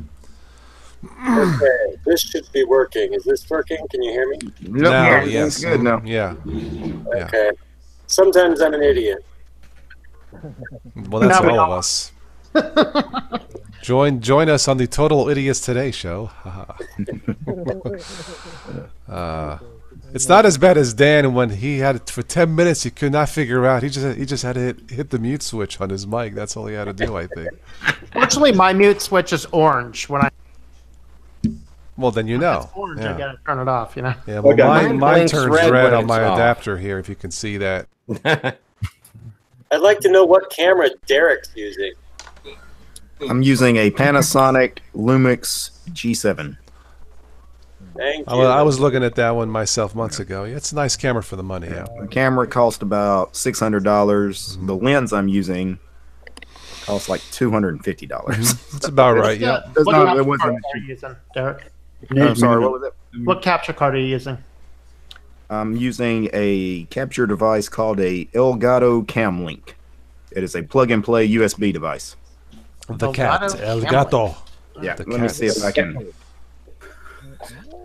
I can't actually show you the Elgato itself because, of course, it's plugged in. But there, if I can talk loud enough where you can see that box. Slide it a little. There you go. Okay. Yeah. Do you have a link to that? Do you have an Amazon thing? Yep. Yeah, well, I don't have an affiliate, but I can link to the actual product. Okay, well, I was going to use yours if you want. I'll use TOS's. Yeah, use TOS. Amazon Camlink. That's the one you need. What's it called? Amazon Cam? Other capture devices that are USB, but they are not plug and play with Linux. They actually require drivers. They will not work. The Camlink works on Windows, Mac, or Linux. I've used it on Ubuntu. I've used it on Manjaro. I've used it with Mint. You just plug it in, and then you plug in a HDMI device to the back of this oversized USB stick, and it captures that HDMI signal. So, How much was it? $130. There it is right here. Everybody's hopping on Amazon. El Gato. Well, let me post the link. Everyone post it. Buy it through TOS's one. I'll throw it in my budget for next couple months. Let me go ahead and do I think the webcam I use is pretty good for what I do. I use a professional camera for my other channels, but yeah, for what that cam link is, $130 is a steal for that, because you can't really get a HDMI capture card for anything less than like $300-400. Right. There's the link. Yeah. No, that's a good camera phone. I was actually looking at that months ago, but I mean, for what it does in clean HDMI out, it's fine. It's not state of the art, but you really don't need a state of the art camera now. I think that's the one actually that Techlore uses too, because he had recommended that, and I was looking at that, and I ended up, my camera's downstairs. I ended up getting a Canon SL2 simply because the local box store had it. So you know, I support the local stores if I can, if they actually stock stuff. So. Yeah. I might get one of those rig cameras. Yeah, I'm not huge on those specifically. It's just that it's also a matter of, you know, can I buy it today? Is the price good? And it was also the same exact price you can get it online for. I'd rather pick it up from the local store, so if there's a problem, it's a lot easier to return. Yeah, you gotta support the local box stores, or they'll just disappear like I've been doing. Well, what's neat about this particular product? To support the local, like, small stores. We don't have a camera shop. Yeah. Tom, what's neat about this thing? Anything you can plug HDMI to, it'll capture. So you could do. I know you're not a gaming channel, but you could do like gaming consoles that have HDMI, like the Xbox. You could do a Raspberry Pi that would capture that. I've actually used it with my Raspberry Pi. And you can open up OBS like on your desktop, and it will see your Raspberry Pi as a source. Well, one of the things that I wanted to do, and why I haven't done it, I want to do another round of Cubes tutorials, but because it's so hard to get that through Cubes, I really want to do it through a secondary computer. And so a capture card's been on my radar for a little bit, and when I can fit it into the budget, that's when my Cubes tutorials are going to come out. Yeah, Cubes is a challenge because of how it's containerized. You really can't. Yeah. I've set up screen capture, but then you have to record the audio separate, but they don't channel the same, and so you can't just overlay them. You have to do weird stuff to make them work and have to do readjustments every now and again. So, but Frostbite, your mic's very. I just realized you're the one that's very low. Yeah. Speaking of sound. Sorry, I'm using a cell phone. Okay. If you're using a Raspberry Pi or whatever, what is the latency like? What's the latency like using the cam link? If you're using the cam link from your Pi into, say, OBS and Edge. Using a cell phone. I mean, I haven't played with it that much, but I haven't noticed, any like major latency issues. Not sure why the volume seems a little low. Yeah, it's still a little low. It's not as bad as it was, but your volume's still just a hair low. You only have just 16 just using left. A cell phone. That's the problem. Yeah. My bad. I'm going to tell everybody here in the chat. I'm going to probably wrap this up in about 10 minutes. So I'm going to see if I can pick up some offbeat news before we wrap it up. We'll finish it up with some laughter here. Okay. One more. I think this will work. One more podcast then in 10 minutes. Any last word on SSDs? I think we all agree it's definitely a viable, necessary upgrade if you want a faster performance, especially for an older PC. At least I've tested it. 3D Stros. Yeah, my biggest concern with them is when they die fast with no warning. There's no. That's right. Yeah. Right. So always have a backup again, backup and backup again. And I do have backup, so that's why you clone your operating system and you keep your data on separate drives. Yeah, absolutely. I've never cloned. What's the best way to clone Windows? Have you guys ever done it? I know that there's a Cronus. Yeah. I use Casper, but I don't know if it works on 10. I don't know. Okay, I guess I can look it up. Yeah. Hi, Paul. SSD is the best bang for the buck. As far as upgrades, yes. Josh James, welcome to the stream. Yeah, I got the Kingston. Like I said, I probably should have got an adapter, a 3.5 inch or 2.5 inch adapter, but I didn't buy it. I just stuck it in one of the slots below the disk drive, and I mean, they're so light, you know. So unless there's an earthquake or something, I don't think they get damaged. But anyway, all right, let's go ahead and if I can pick up some oddball news here before we wrap this up. All right. Man poses as minister to steal bridesmaid's credit card. Oh my! I know. Really? I know. Are you that's what it's desperate for money? That's what it says. What does he use? Yeah. Man poses as a minister to steal bridesmaid's credit card. That's really low. Oh, God. Yeah. That's really low. All right. Wow. I'll never go to Disney World again. Disney employees say the theme parks are popular for scattering cremated ashes. Whoa. I know. That sounds kind of dusty. Wow. I read today about reading something today about dead people around. Wow. Disney. Anyway, that ruined my thoughts of. Let's move on. This is. Dark side. This is kind of. I don't know. This is kind of clever. This next one, New Jersey. I'm left because I'm reading it. New Jersey pooper attendant pleads guilty to public defecation. Pooper attendant. Wow. I'm saying it. New Jersey pooper attendant. Wow. Good one. I'll give credit to the writer of that story, David Moye, pooper attendant. Okay.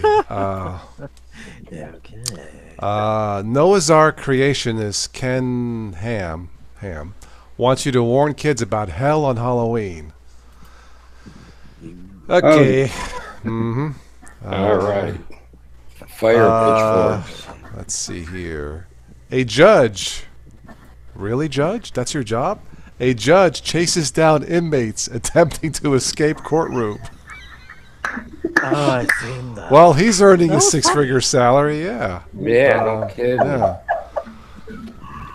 Here comes the judge. Here comes the judge. Okay. All right. Be judged. This is what the headline. This is also from this David. Farting Farting felon pleads guilty to federal gun and drugs charges. A farting felon. A girl gas bag. Yeah. Better. YouTube star. Wow, YouTube star Mr. Beast. I've never heard of a YouTube star Mr. Beast. Yeah, He orders. Do you know him, Mr. Beast? He orders 2 waters and leaves a $10,000 tip. Yeah, I did hear that story. That's lots of AdSense revenue. Yeah. Yeah, no kidding. What else do we have here?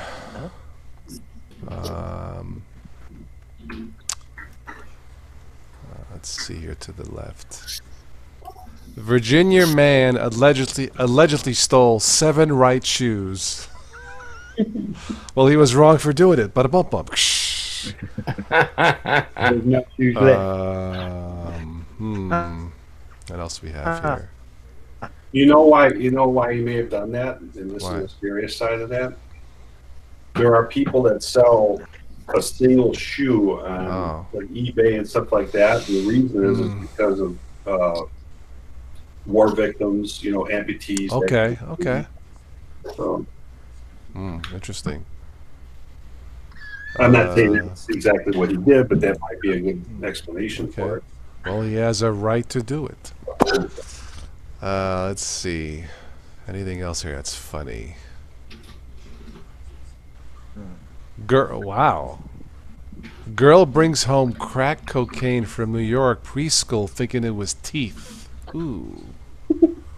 Where did she get crack cocaine? I'm not even going to go Drug there. addicts sometimes drop it on the ground, yeah, it into their pockets. Yeah, you can find it, out on the street in parks. I mean, it's not that unusual. Wow. Okay. Yeah. A museum dedicated to disgusting food is opening in Sweden. Oh my. Of course, the question is why? Yeah, really. See? I don't know. Just a literal why. Let's see here. Of all places, Sweden. Okay. And it's run by Sven. I don't know. Let's see. Anything else here? Australian church catches hell after introducing electronic collection plates. What? Okay, I guess they've gone into the 21st What are they? century. Are they taking like Apple Pay or something? I mean, I don't know. I'm just reading the headline. Probably. Yeah. Everybody's credit. Some churches fundamentally disapprove of that because they say that it encourages people to use their credit cards. I see. Yeah. Makes sense. Not many of them, particularly since Dave Ramsey's become a big church thing. What difference does it make? It's a cash business anyway. What's that? Well, I said, what difference does it make? It's a cash business anyway. Yeah. All right. Cash Next out, one. right? Colorado thieves. Colorado thieves break into pot dispensary but only get oregano.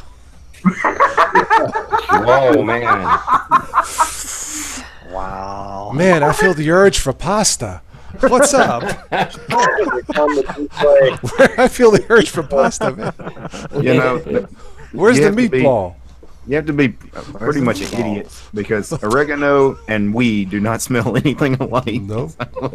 Like when you found these plants, you should have known. Yeah, maybe they just didn't smell them now. I don't know. Yeah.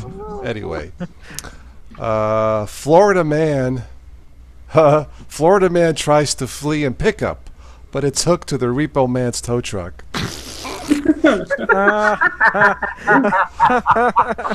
Oh boy. That's the biggest fill ever. Oh God. Okay.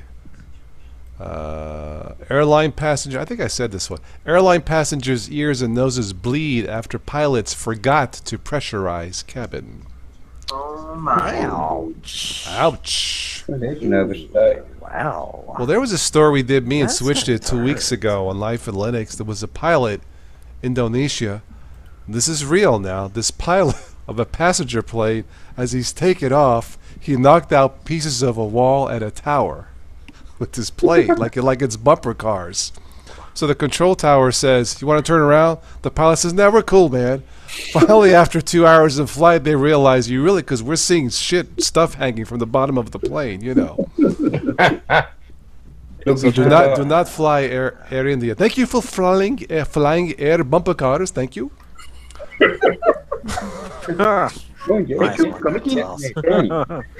Thank you for flying bumper cars. Oh boy. Anything else here? Yeah, Lord. Store caught sticking googly eyes on fish to make them look fresh. Well, I guess That's a good one. Something smells fishy. Something. Hey Raul, where's that? Put him here. Stick him in the eye. Okay. What about the smell? Oh, get the Lysol. Okay. Well, I mean, you say that. Like, one of the things you never ever want to buy from the grocery store is pre-seasoned meats. So, like, you can find now marinated meats and things like that. Those are all the expired meats that they're like, well, what do you do? And so they get them and they put them in with all the stuff because you can't smell that the meat's actually going bad. Okay. That's the same with packaged mixed fruit too. Yeah, correct. Yep. Yeah. I saw a guy at the store the other day opening up the strawberry containers and pulling out, like a store employee, pulling out the rotting ones and closing the containers and putting back on. Like, God. Couple has first kiss when the guy needs CPR. Everybody.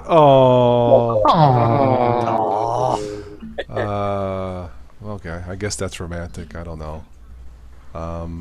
Probably. Muja the alligator looks pretty good for being in his 80s. Okay? That's what it says. Muja. That's the name. Muja. Gator. That's one old gator. Anything else here on this page?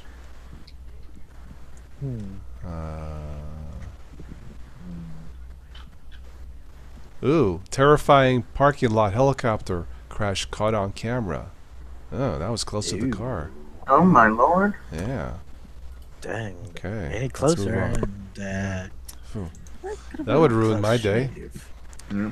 Let's see what else we have here. Yeah, especially if it was a rental car. yeah. Yeah, really. Hungry thief wanted after nearly $100,000 worth of romaine noodles stolen. What's he on a diet? $100,000 of romaine noodles. That's a lot of romaine noodles. That's a lot. Pretty sure that's a lifetime of romaine noodles. Aren't they like $3 for $1 or something on sale? Yeah. Oh my god. They're like 10 cents a piece. Something. Wow, that's a lot. Wow. Okay, That's he has a fetish for noodles. I don't know. Well, you know, the most sought after ones are the chicken flavored one. No one wants the beef or shrimp flavored ones. Oh, is that what it is? I Okay. like the beef ones. Like the chicken are better. I like the beef. Shrimp. Ugh. Man being pursued by baby squirrel calls police for help.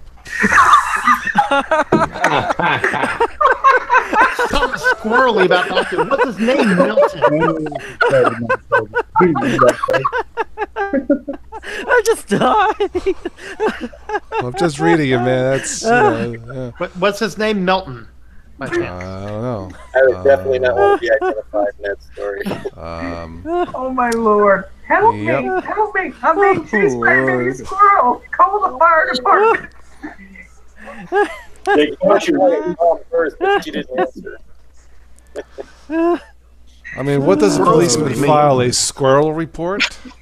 Come on, Captain. Really? No, I'm telling you, yeah. Squirrely situation. All right. What else we? All right, Florida man. Squirrely situation. Oh man, I'll never go into a 7-Eleven again. Florida man dumps porta potty waste at 7-Eleven as revenge. Oh my god. At least it wasn't the lady who took a poo and threw it at the woman at Tim Hortons. Ew. Oh wow. Yeah, that's a slushy I don't want. That's one frosty I don't want. Was it like the blue pass chemical on that stuff that they threw? I mean, was it like the? I don't know. Like in Tim Hortons? I'm talking about in his story with the porta potty. Was it like the blue chemical stuff that they put in the porta potties, or was it actual human excrement? What was? No. I don't even want to think about it.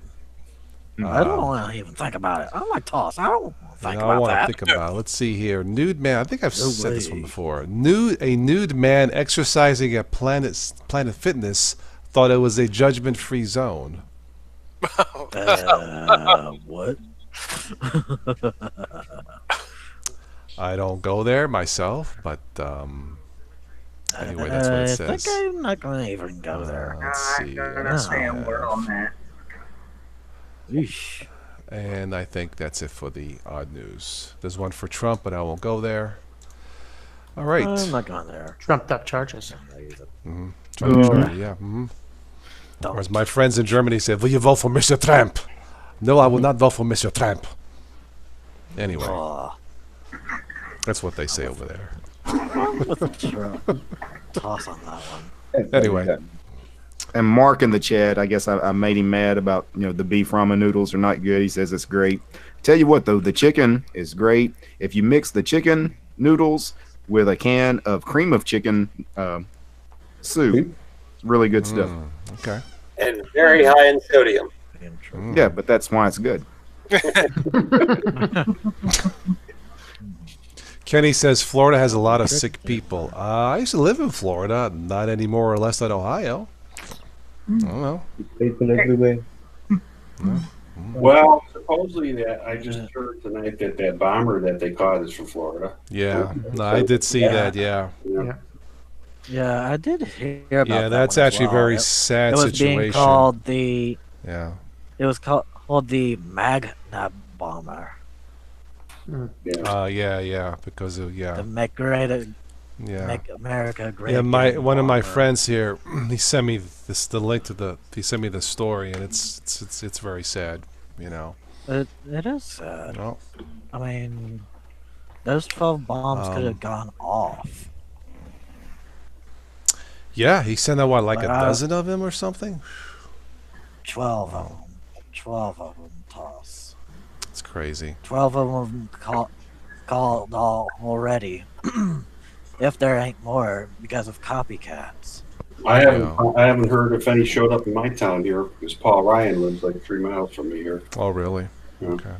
Yeah, but it seems like, ironically, if you look at it, TOS and everyone, it's like history is repeating itself. Well, I don't watch. I try to stay away from watching this, but I remember years ago when Obama ran twice, and he would mention, you know, the other team, and people would boo and get really nasty, and he would say, "Don't boo, vote." He would just cut it off. No. You either vote for this person or that, but that's as far as you go. You know. Yeah. Don't boo, vote. Just vote. Just shut up. Don't say nothing mean. Don't chastise someone. Just vote. You know. So imagine that. Common sense. So. Yeah. Common sense. Try and find it. A lot of yeah, logic to be dropped. Times have changed. I know. Oh, that's true. true. I used to work in a shoe recycling shop. It was soul destroying. Okay, Landon. No. Whatever you say, soul brother. Soul destroying is a pun. All right, did I catch up in the chat here? I think we got everybody. Did we miss anybody in the chat? Question or something? So I'm ready to call it in for the night. Yeah, I'm getting tired too. Yeah. All this laughing makes me tired too. So. Hey, laughter's the best medicine. Ain't that the truth? If you get 51 viewers. People on the internet. Yeah. Oh, yeah. Thank all 51, 52 of you watching. Again, if anybody news out there, any newbie, now's your last chance to say hello or ask a question. Please don't be shy. We're all friends here. Yep. So, we don't this channel was created for newbies by a newbie. I was a newbie years ago, so you know. Yeah. I know we had a couple new people chime in, so don't be shy. So. Yeah. I was a newbie when 1204 was a thing for even too. I know, Lando, that was a joke. You know what? Speaking of shoes, there's a great song. I'm playing that over lately. Have you heard of the band Level 42? Yes. There was something about you. Anyway, they had a couple hits. Lessons in Love. Back in the 80s. They were, I think, from New Zealand. Anyway, check out Level 42, My Father's Shoes. And look at the lyrics. It's very poignant, very loving. But check out Level 40. That had a few hits here, like in overseas. I think they're still around. But check out Level 42, My Father's Shoes. It's a catchy, dancey song, but read the lyrics. It's very loving. Yeah. And Level 42 is actually from the UK. So you know them, yeah. Yeah. I think they're from New Zealand, or maybe I'm wrong. I don't know. No, it's UK. Isle of Wight, the actual Mark King, the Isle of Wight. Mark King, yeah, that's the guitarist. He can play guitar. He used to have a cafe not far from where I live. Yeah, so yeah, they started back in the early '80s, and anyway, they were a progressive funk band at one time, then they changed, and then they bought the album out, Running the Family, the album, and that went platinum. I got a couple. I got the World Machine that had the biggest hit, Something About You. Yeah, the lyrics on that, even now I can see him walking at home at sundown. He's whistling Rock of Ages with his lunchbox at his side. I still recall the smell of smoke and ashes on his jacket. It goes on. And that factory dust was on his shoes. That factory dust is on his shoes the afternoon he died. It sounds like a dark song, but it's actually a dancey tune. But the lyrics are beautiful. Check it out. Level 42, My Father's Shoes. But yeah, they're still around. Steve Perry's back from Journey. He has a solo album out. He still has the voice. He took a 25-year vacation, I guess. I don't know. I guess so. I guess he needed to chill. Yeah. You know that guy that replaced him, that Korean guy for Journey? He almost sounds just like him. Especially when you see him live, they do a great show. Yes, Mill. Miller, the album Level 42 is running in the family. Yes, I believe. Hey Dan, you like the old stuff, right? Yes. Check this out. It's me, old and mold. Well, I spent 2 years trying to find this to verify a reference for a book. 1978 February hit Parader. Wow. Oh wow. Nice. And I was exactly correct. The reference that everyone was talking about does not actually exist. I couldn't find any verification of it anywhere on the internet, and so I spent 2 years trying to find this thing. Finally found a collector in Maryland that had it. So what does this say about Elvis fans on the back? I noticed. Well, that's a year after he died, right? It's 78, so I don't know when exactly he died. He died in 77. Right. Okay, so this was February 78. So yeah, Elvis fans. The only Elvis magazine with the words to his songs. Wow. Back before the internet. Nice. Nice. It's very nice. Yeah. That's how we lived back then. I was actually playing an Elton John song today too. Yeah. Back before he became famous. Of course, you can have the Atlas body in 7 days. And yes. Yeah. Just take a couple loads, man. You're gonna be okay. You'll be big like me, man. Yeah. Was that Jim Fix? Is what? Yeah, the Jim Fix in the 70s. He was a big help. Apparently, this thing has a Steven Tyler centerfold. You know. Oh, jeez. from like Aerosmith. Find it again. He actually did a couple of seasons on American Idol too. As a judge. Interesting. 34. Yeah, it was interesting. Yeah, there you go. There you go.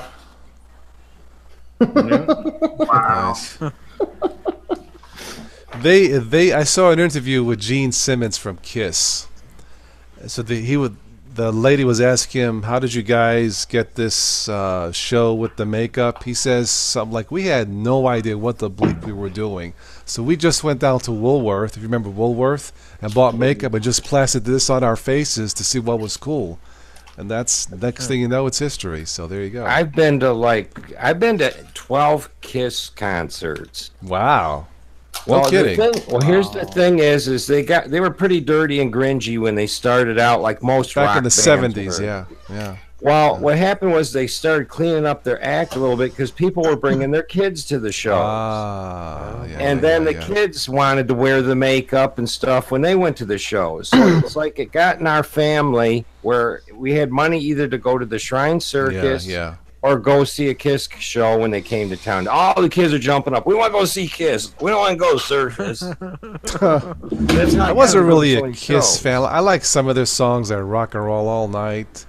What was that one ballad? Really, of all the bands to write a pretty ballad, I can't think of the name of the song of theirs.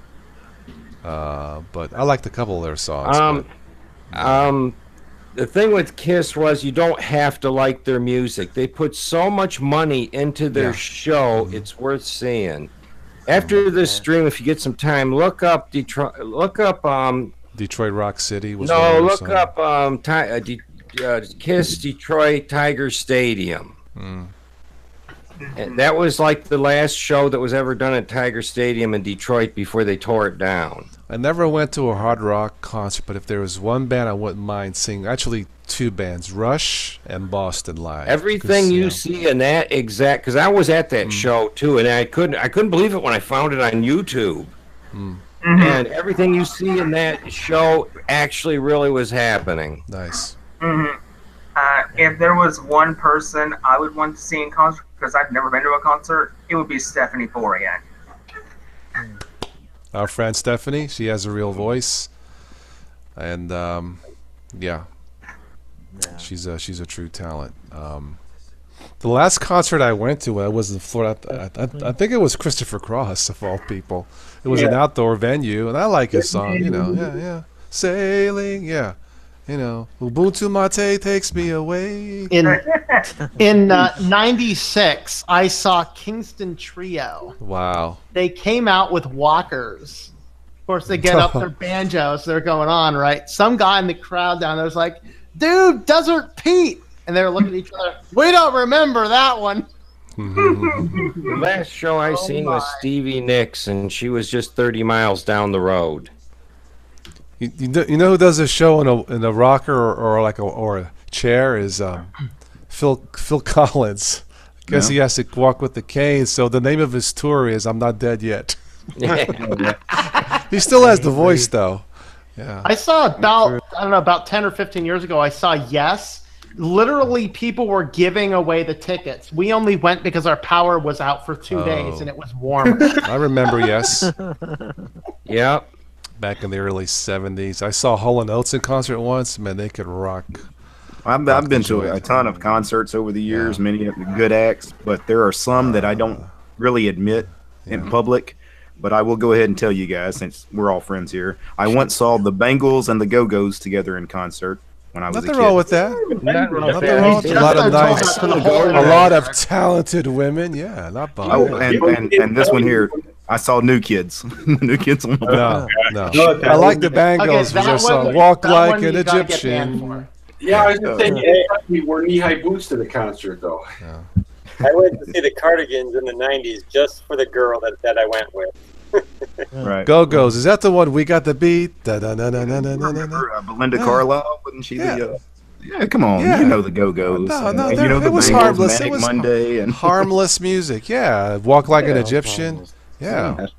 I've seen a really good show about 8 years ago. It was Elton John with Billy Joel, and they both were at the Palace of Auburn Hills over here, and they had dueling pianos. Each one of them had a piano on the stage. Elton was a little sick and wasn't up to his game, and Billy Joel kind of covered a bit for him, but it was a great show. Last year on one of the Comcast channel, I forget the name of the concert channel, they had the Pretenders, because Chrissy Hine, I think, is from Ohio, not too far from here, and the rock band Heart can still rock. So yes, I've seen them 4 times. They are awesome. I seen them just 2 years ago. Really? And they now split up. They had a falling out type thing where Nancy Nancy's got her own band now or something. I don't know. Yeah. And her Zen husband or something, Nancy's kids let the dog out of the motorhome or something, and Ann's husband tried to strangle one of the kids. Oh my. Well, the one that went out with her own band, who's the one that's the blonde? Is that Nancy? Yes. She's the one on her own, I think, with a different band. Yeah, it's something Royale, Rock House. Yeah, they played the song. It doesn't sound like Heart to me. I mean, I wasn't into it. What happened is Nancy went off. Ann went off on her own, and Nancy took the rest of the Heart band with her. And there was some girl that was with Prince that did some of the backup singing and stuff like that. And she sings with Nancy with the Hard Case Royale. Okay, is that what? Okay, yeah, that's one band that they're better together. Ann and Nancy. Yeah. Yes, the part. There's going to take a lot of healing to put that back together. I guess so. No kidding. And the story's not. It's very sketchy. Before he died in a helicopter crash in Alpine Valley in Wisconsin. In 1990. Yep. And one of the best concerts I've seen was Genesis. And I'm going to date myself, but it was back in '77. And their touring drummer was awesome. But during Dance on a Volcano, him and Phil Collins together, 2 different drum sets, doing, beat for beat, they matched each other. And that was the best concert I've ever saw. Go watch that Kiss Tiger Stadium one. That video will really show you what a concert can do. Average White Band I saw several times, and they're awesome. They're still around. They have a new CD out after 40. I call those guys the grandfathers of funk. The best concert going for decades that you can still see today is the Rolling Stones. I've seen them 5 times. They're still around. they're Doobie Asian. Brothers are still around. Yeah. Sure. Yeah, Rolling Stones still around. Even Rush, I mean, they're kind of retired because the lead singer got burned out. But yeah, he had an interview saying he says every once in a while he still has the urge to write songs. He just doesn't want to go on touring to be away from family. But he made it sound like one day they'll go back in the studio to record, but not tour. And I guess if it's in your blood, you know. Well, I still have time to buy Fleetwood Mac tickets. They're going to be here on the 30th. Cool. I remember them. Stevie Nicks. Yeah. The tickets are outrageous in price. Really? $300 a seat. Andrea Bocelli's coming to Pittsburgh, and that's what they go from $300 up to thousands of dollars. Now he's worth it because Andrea's got the voice, but that's a bit rich for me. Next year, I know. Yeah, he's got a new CD out. Yeah. It'll be Madison, I guess. Yeah. Anyway, I think it's time to wrap things up here. Well, yeah, I think we're going to wrap it up. Again, thank everybody in the live chat, all 50+ of you. Thank all the new people who chimed in to say hello. It's always a pleasure saying hello. And don't be shy. Next time you see this, just say hi. If you have a question, ask it. You know, we're all friends here. Thank everybody here. Yeah, none of us bite here. So. Trust me, none of us bite here. Yeah, we have a full house here tonight. That's all we do is nibble. Yeah. Oh, Tim F., if you watch this, we're waiting for you to return, buddy. Come back to us soon. We all miss you, Tim F. So speedy recovery and all that. We all miss you. Want you back, but hopefully Tim might be back. Come back when Stephanie's back from overseas for an encore concert. So we'll see. So yeah, check out. Let me put her name, and you can just search her on YouTube. Let me put her name in the chat. She put out a couple of new videos. Yeah, she's an independent artist, authentic voice, none of this auto-tune crap or computer. She really has a beautiful voice, but check her out. She's the real deal. Yeah. And hopefully, plus she has her own website. If you got that. Yeah. If you search the web for that, for her name, and on YouTube, she posts free videos. And if you like her songs, just go to search Stephanie Forian on Bandcamp. You know, you can play the songs if you like them. Then buy the songs. So buy the CDs. If you buy the CD, she will autograph them for you. Anyway, Apple Music. But hopefully we'll have her back here maybe by the holidays. So I think she's working on her next album. All right, that's it, guys. I'm going to catch you on the next one. So have a good night. Okay. Have a good night. Good night. Ciao. Peace, guys. Goodbye.